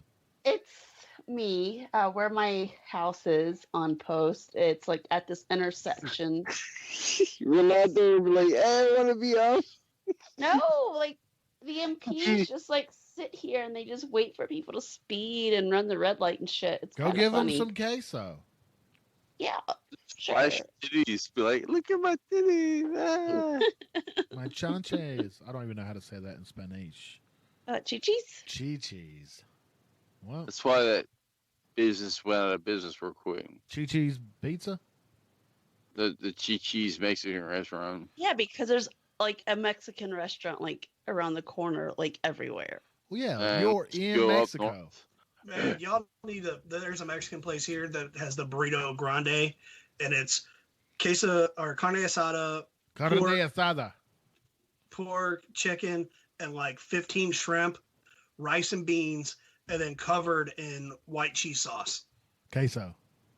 So the gringo burrito. I am whiter than fucking Mormons in Utah. I ain't saying queso. I'm saying white cheese sauce. I'll say it for you. I'm whiter Queso. than Mick Romney. Gringo burrito. Nick Ramen? Mitt Romney. Oh. Nick Ramen is that Asian gentleman I met. He's an Asian American. His last name is Ramen. Any relation to the noodles? What is Ponkas? Ponka? You talking about the Pocky? No, there's Bailey says Ponkas. I don't know. ¿Por qué? Miso carbañate. Pringo. Me gusta. El Blanco Diablo Gringo? I don't know. I'm a black white guy. Something about hell and white. El Diablo Gato. Listen, Mr. Roboto. The devil cat. Hey. Los Pantalones. Yeah. You lost your pants. I was never wearing pants to begin with, just so you guys have that mental image now. That's something you and Mom have in common. Y'all never wear pants. Oh, Why? no. I'm sitting in this. I shouldn't. I'm sitting in this leather chair free balling it. I can't wait to stand up and see how much stretch I get. Oh God, you're gonna have that. You're gonna have that naked, naked skin Velcro on that leather, just going right off the suit. Oh yeah, I want to see if my ball sack can stretch out like a bungee cord before it snaps up and shoots me into the bed. Jesus, this is a kids program. This You is a family station. station. Jay. And Deadpool was a family movie. It was. It was. Yeah, it was. My family. We watched it as a family. Bailey Nicholas says That's your family. I know. We're kind of different. Deadpool turned a hoe into a housewife. Can we not talk about that fact for a minute? Wait, Bailey, you're in Kansas City. I'm in Kansas City. Listen here. It's Ponchos. It's not Boncas. It's Ponchos. That's that 24-hour fucking drive-through Mexican restaurant. That is the Is best. that the same place I almost got sick at? No. Oh, okay. This one, me and you ate that. I ate that fish soup, but you were having like menstrual cramps in your fucking throat or something. You were super sick for some reason, and I don't know why. You were you was super hungover and the sniffles, and we went and got some food, and I was like, "Fuck it, I'm going to try to eat a seafood soup." Bad idea. It smelled like straight up Pelosi. It did. Like, I don't know It how to smelled explain like it. Trony. It was a total Trony. It was worse than that. Like the soup came out. I mean, I was kind of okay before it came out, and that fish smell.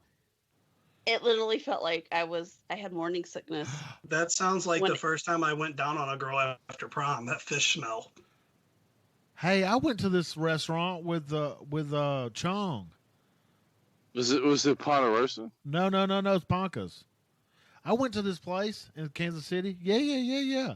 It was Taco Tuesday, and he wouldn't shut up about it, and they gave you a bunch of tacos on Tuesday for the Lolo. I remember that's been long ago. Holy crap. That is a good place. Ponderosa used to do that. Steakhouse. Ponderosa Steakhouse, Yeah, fuck yeah.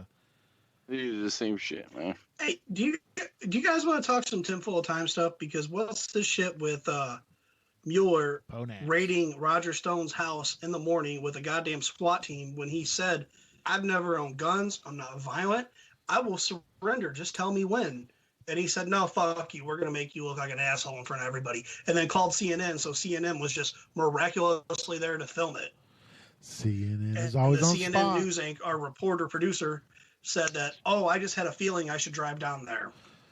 Just because guns are bad. I don't own guns, but guns are bad. It's a gun-toting story at that point, man. I am a CNN news anchor, and I'm going to get a tip. I'm going down to the Mexican border and stick my dick to the fence. I love it. So what you're saying is he got swatted. What does that mean? Pretty much swatted. Okay, Jay, you're doing the show. Blah blah blah blah. Poogie's not there, but blah blah blah. Poogie's mad. He's not there. Call the SWAT team. Oh. Had them come in on your show in the middle of your show. Oh, you got swatted, motherfucker. Oh, I see what they're doing. It's a play on words. So, Mulder, you're saying they got swatted. Not always. Gamers do it to each other, and it doesn't always end well. Yeah. No, there's a kid that got life for somebody got murdered because he swatted someone. The SWAT team shot the guy because they came into his house on a no-knock, just bam in the door, and the guy was like, "What the fuck?" Grabbed his gun, shot back. Because if you come in my house and don't announce yourself, I'm shooting at you. Fucking no. That's to me, that is unconstitutional as fuck, man. I'm gonna knock on your house, kick your door in. I mean, a criminal. Well, they no-knocked in Houston and blasted those guys, those drug dealers, right? Fuck that. Fuck the no-knock, man. Well, I mean, those two officers, four officers got killed. Has a place, but the level of scrutiny required to do a no-knock needs to be increased severely. Look, no, I'm just gonna say that. if I got a no-knock a house and I know there's going to be a person in there and I know the warrant is legit, I'm going to put 50, 60, maybe fucking 1,000 freaking troopers around that house. It's not about that, man. It's about evidence. If they go dump all the drugs down the toilet because they've got 3 levels of barricades for us to get in, we're not gonna find them with weight if they start dumping kilos into the toilet to get rid of the product. If you're that scared that they're gonna dump evidence, why don't you just wait until they're vulnerable? There's always not, dude, with dope houses, there's always not a time when there's somebody not there. Why don't we hire tiny police? I understand what you're saying, Pookie, but it has a place, but its place needs to be increased with the level of scrutiny. What I'm saying is, I smell weed at this house. Oh, we need a no-knock, and then no-knock, and then like a little kid gets shot in the middle of the night. That's why I said it needs to be increased. There needs to be a specific set of circumstances for it. The way it is now, I don't agree with personally. And I'm saying there needs to be higher standards for what you can do a no-knock on. Very high standards. All other options have been exhausted. This is where we're at. I think we need to hire tiny police officers to do patrols in the sewers, especially around residential areas. So when they flush the cocaine, they have a cocaine filter down there. It's a special unit. No. That's what alligators are for, man. Look, you cannot be coking out these alligators. You know how they grow, dude. You've seen the devastation down in New York, up in New York. You've seen the devastation with these sewer gators. You see? Okay. Remember that battle? Fueled. Remember that battle you had 2 decades ago? 2 decades. Do I need to remind you of the battle? 2 decades ago. A lot of people don't know this, and I'm going to bring it up, and I hope it's still not hard for you to listen to or bring back up. 2 decades ago, you were in New York on a mission. Subsequently, you were down in the sewer, and you remember Alan the gator. Alan, the big white alligator. He freaked me out because he was a great white Alan alligator. He was fucking white, man. And he freaked me out. He was coked out of his mind. You tried to talk him down, but you drew your sword anyway. What was going through your mind? He was big and he was white and he was scary, but I needed to pursue for the justice of the system. Now, a coked out alligator, there's documentation of a bear in Kentucky that ate 65 pounds of cocaine. Did he take care of children? No, but there for a little bit, he was the apex predator on this planet. I'm sure he was. That motherfucker. I saw a video on Facebook today of like bears going in people's yards and doing silly things and everything, and people are like anamorphized or whatever, anamorphizing fucking bears. Anthropomorphizing. Yeah. Furries. Like they're no, they weren't fucking them, but they were out there like playing with bears and shit and like doing sweet Winnie the Pooh kind of shit, and I'm like, wait a second, you're showing people out there that bears are fun to play with. Nah, bro, go fuck you. Bears are devastating creatures. They're devastating. So are raccoons, and skunks and fleas should all die. You know what's really devastating? The emus. Because they actually beat the Australian military at one point. Oh, my fucking God. In 1932. I'm going to put in, I am putting in right now, council statement for you, Mulder. Council statement's going in, and I'm sending it up the chain to ICE. You brought up the one thing that I'm more sensitive about than anything in this planet. Cassowaries. not cassowaries. Is it Australia because it's not a real place? No, it is their fucking state bird. Listen here. I know the emu is just a crackhead. Listen. Honestly, like it would be your state bird if your whole army got defeated by it. I got to tell you this. I've got to tell you Two this. machine guns versus 20,000 emus, and Oh, the fucking emus won. My God, Nightmare City. Are you kidding me right now? That is my nightmare. Oh man, that is I never even had that thought in my brain until you just said it. And that is literally the scariest thing I can think of ever. 20,000? Oh my God. Two of them treed 20,000 emus. They had machine guns and only managed to kill 2,500 of them. Two of them treed me as a youth. And then Spanky took me to see one in real life and tried to get it to eat out of my hand. And me and Spanky are still, we still have beef about that. That was a hilarious video. I'm just saying. No, I think he was trying to smooth the balls, man. Come on, man. I know she was just trying to get me over my fear by putting me right in front of it. But emus are the scariest, the single scariest creature on this planet, period. And those things from the Dark Crystal, those bird people. The Africa, the shoe-billed pelican. That's you're terrible how that shit. I'm telling. Look, the shoe is the shoe. It's the shoe. I know. Shoe-billed pelican. Yeah, exactly. That just shit freaks you out too, man. Yeah, but emus on a whole nother level, and those things from the Dark Crystal, those bird assholes going, see, and everything after they say anything, they're like, that scares me. But emus, Mulder, when I was a kid, I got treed by two of them because my neighbor had two of them as pets. And I thought I'd be in there and be a curious little kitty. And I'd just get in there and pet them. Like, they're just big chickens. I can deal with chickens. I've been pecked by a chicken. Have you ever been pecked by a goddamn emu? It hurts. I mean, I had my finger bit off by a raccoon. You got your finger bit off by a raccoon? That's almost. I have the scars to prove it. I can show you. Scars I'm are not 5 years removable. old. My parents have pictures of my finger hanging by a tiny piece of skin because the raccoon went for my throat and I put my hand up to protect my throat when I was 5. Solid. And I poked it with a stick, so it was completely my fault because I was a dumb fucking little 5-year-old. Bailey wants to talk about. Can we talk about how evil emus are?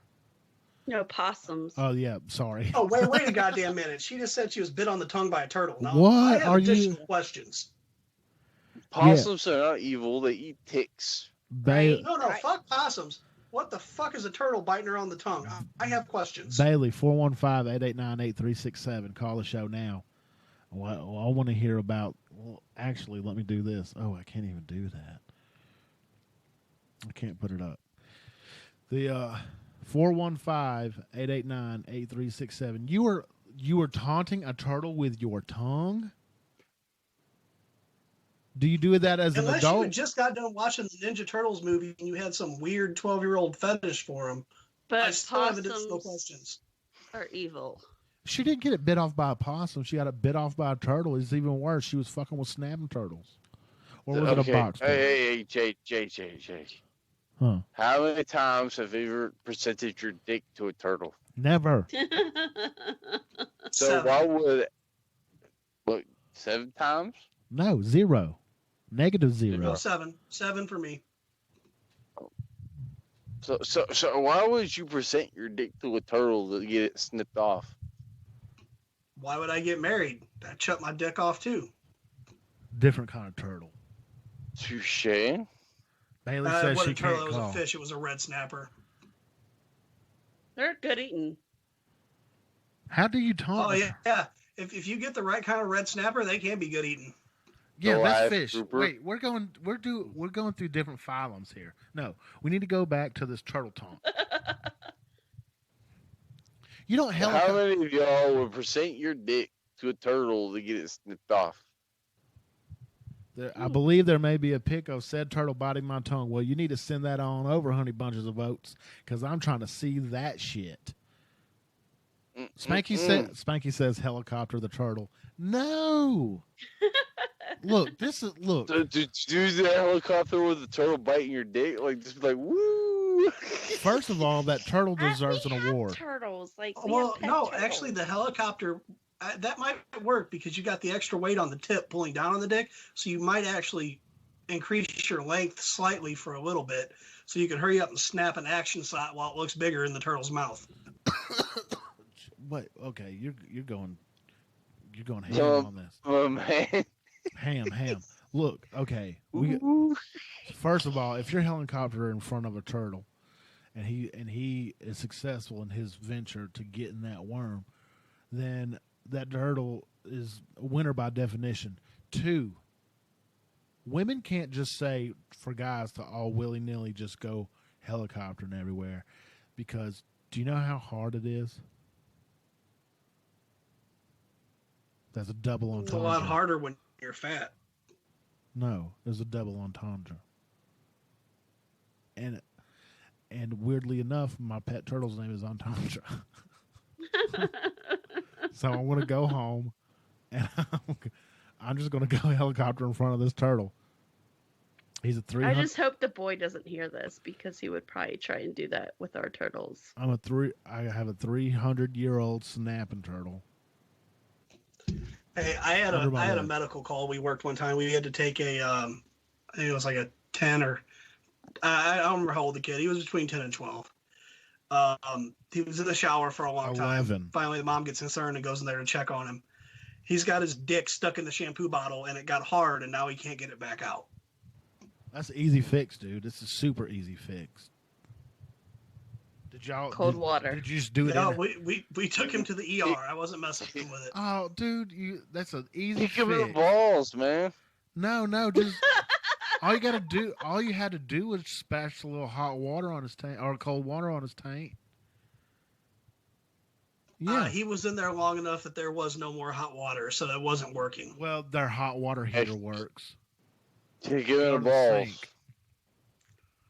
I believe how he had it wedged in there, it was acting as a cock ring and wasn't letting the blood come back out. That's what was keeping it stuck in there. That's why you put a finger up the butt.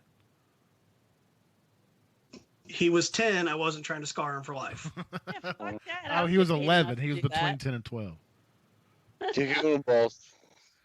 Jake Ford says, fuck it, I'm going to the reptile garden tomorrow and helicoptering all the turtles, maybe the gators and snakes. Well, look, we can just you might find your girlfriend. Steve Irwin shoving his thumb up gators' assholes all the time. Hopefully, my last girlfriend was a snake as fuck, so I mean, it might work out for you. Why don't we just get every man in America just to go on the border of Louisiana and helicopter that whole state? It's full of turtles and alligators, and we could just blow it off the map.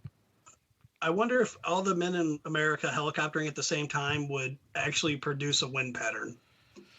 It's going to produce pregnancy for sure, because there ain't nothing more sexual to a woman than a helicoptering man. That's so stupid.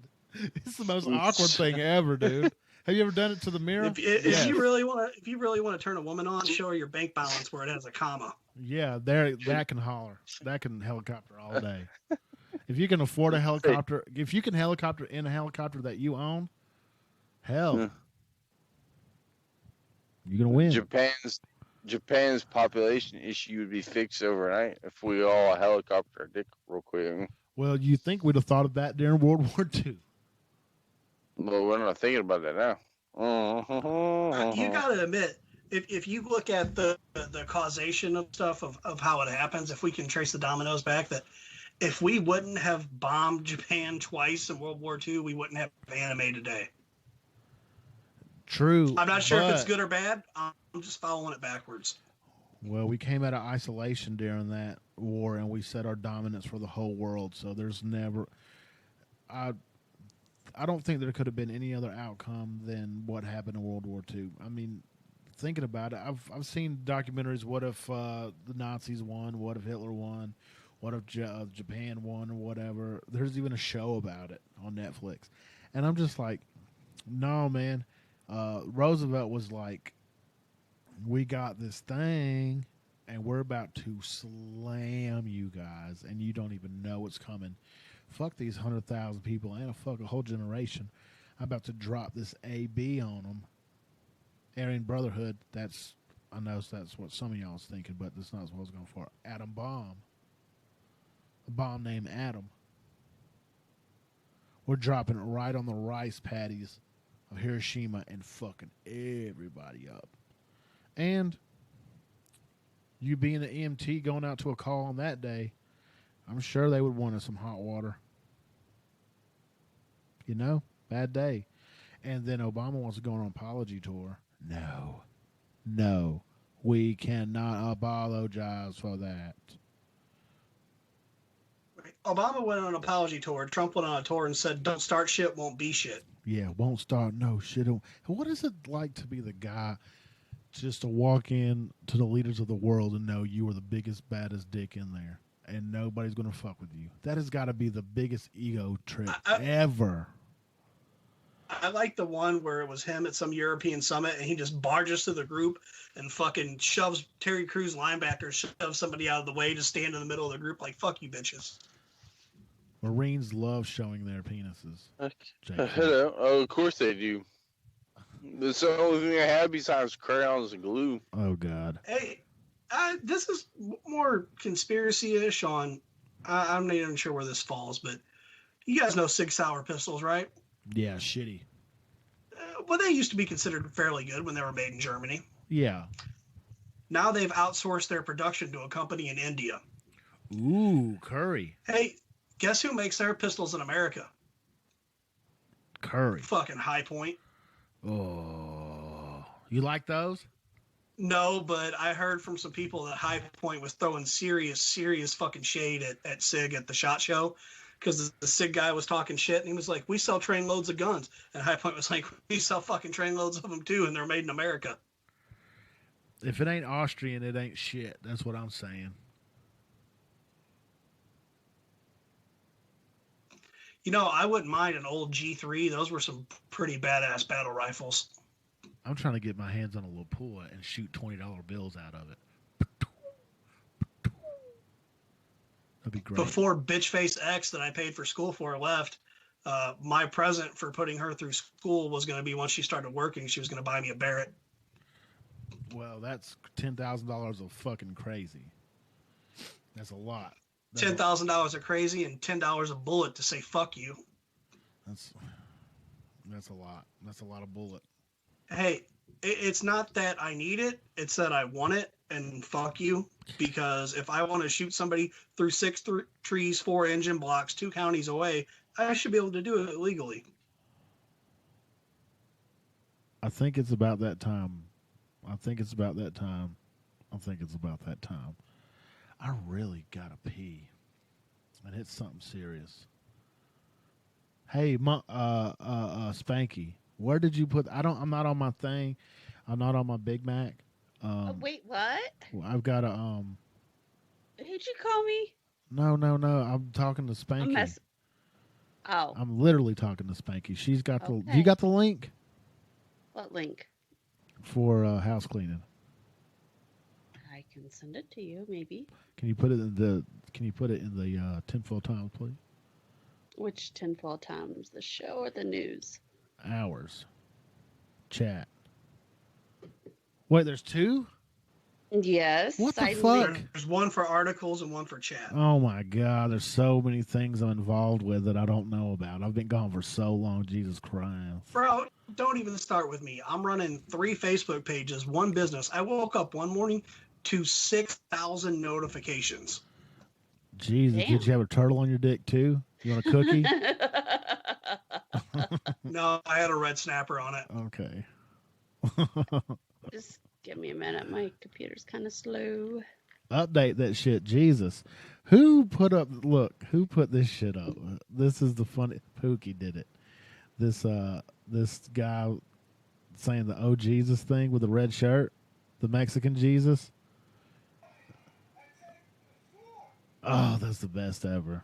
You're gonna have to put that on the fucking page, man. That's so good. Pookie, what'd you drink tonight? 4 Locos? Is he alive? Yeah, I'm alive. Oh, holy shit. Sorry, I'm typing something. Yes. I'm live. Greenwich Free Press. Goldrick's Carl Hicks.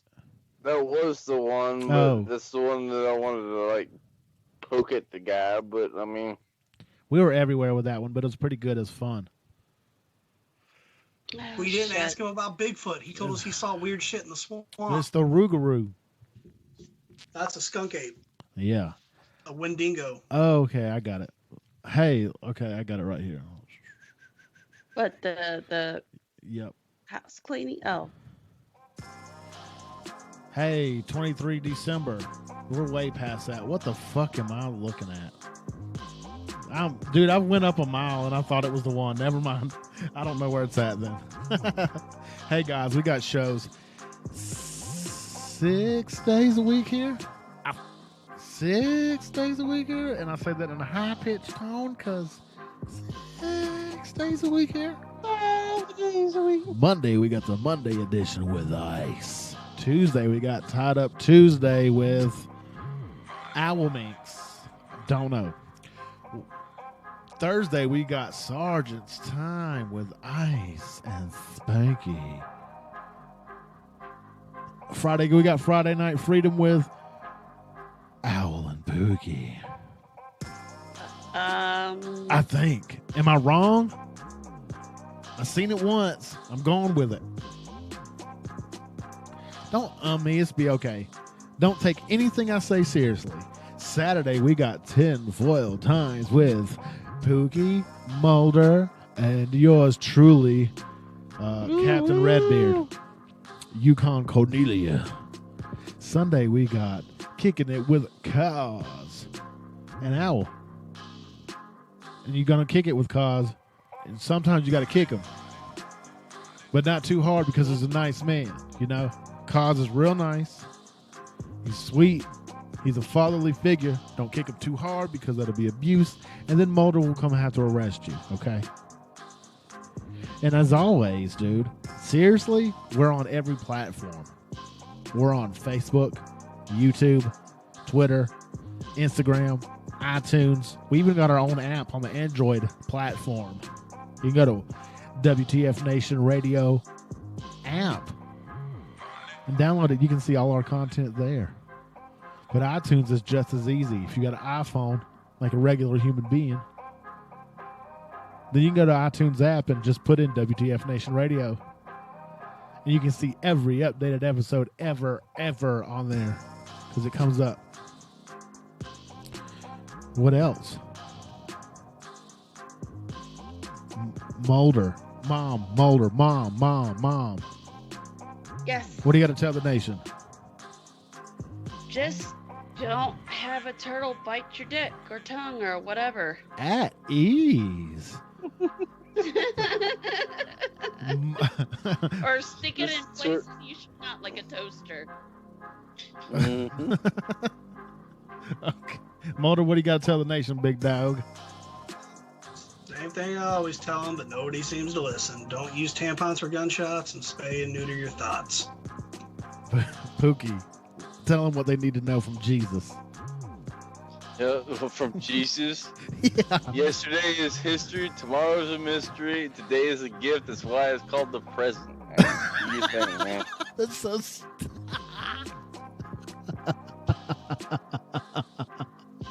Oh my God, I'm crying right here. And as always, if they stand next to you, kiss them. If they stand beside you, on the side of you, piss them. Blow them. Blow them. If they stand on your feet, tow them.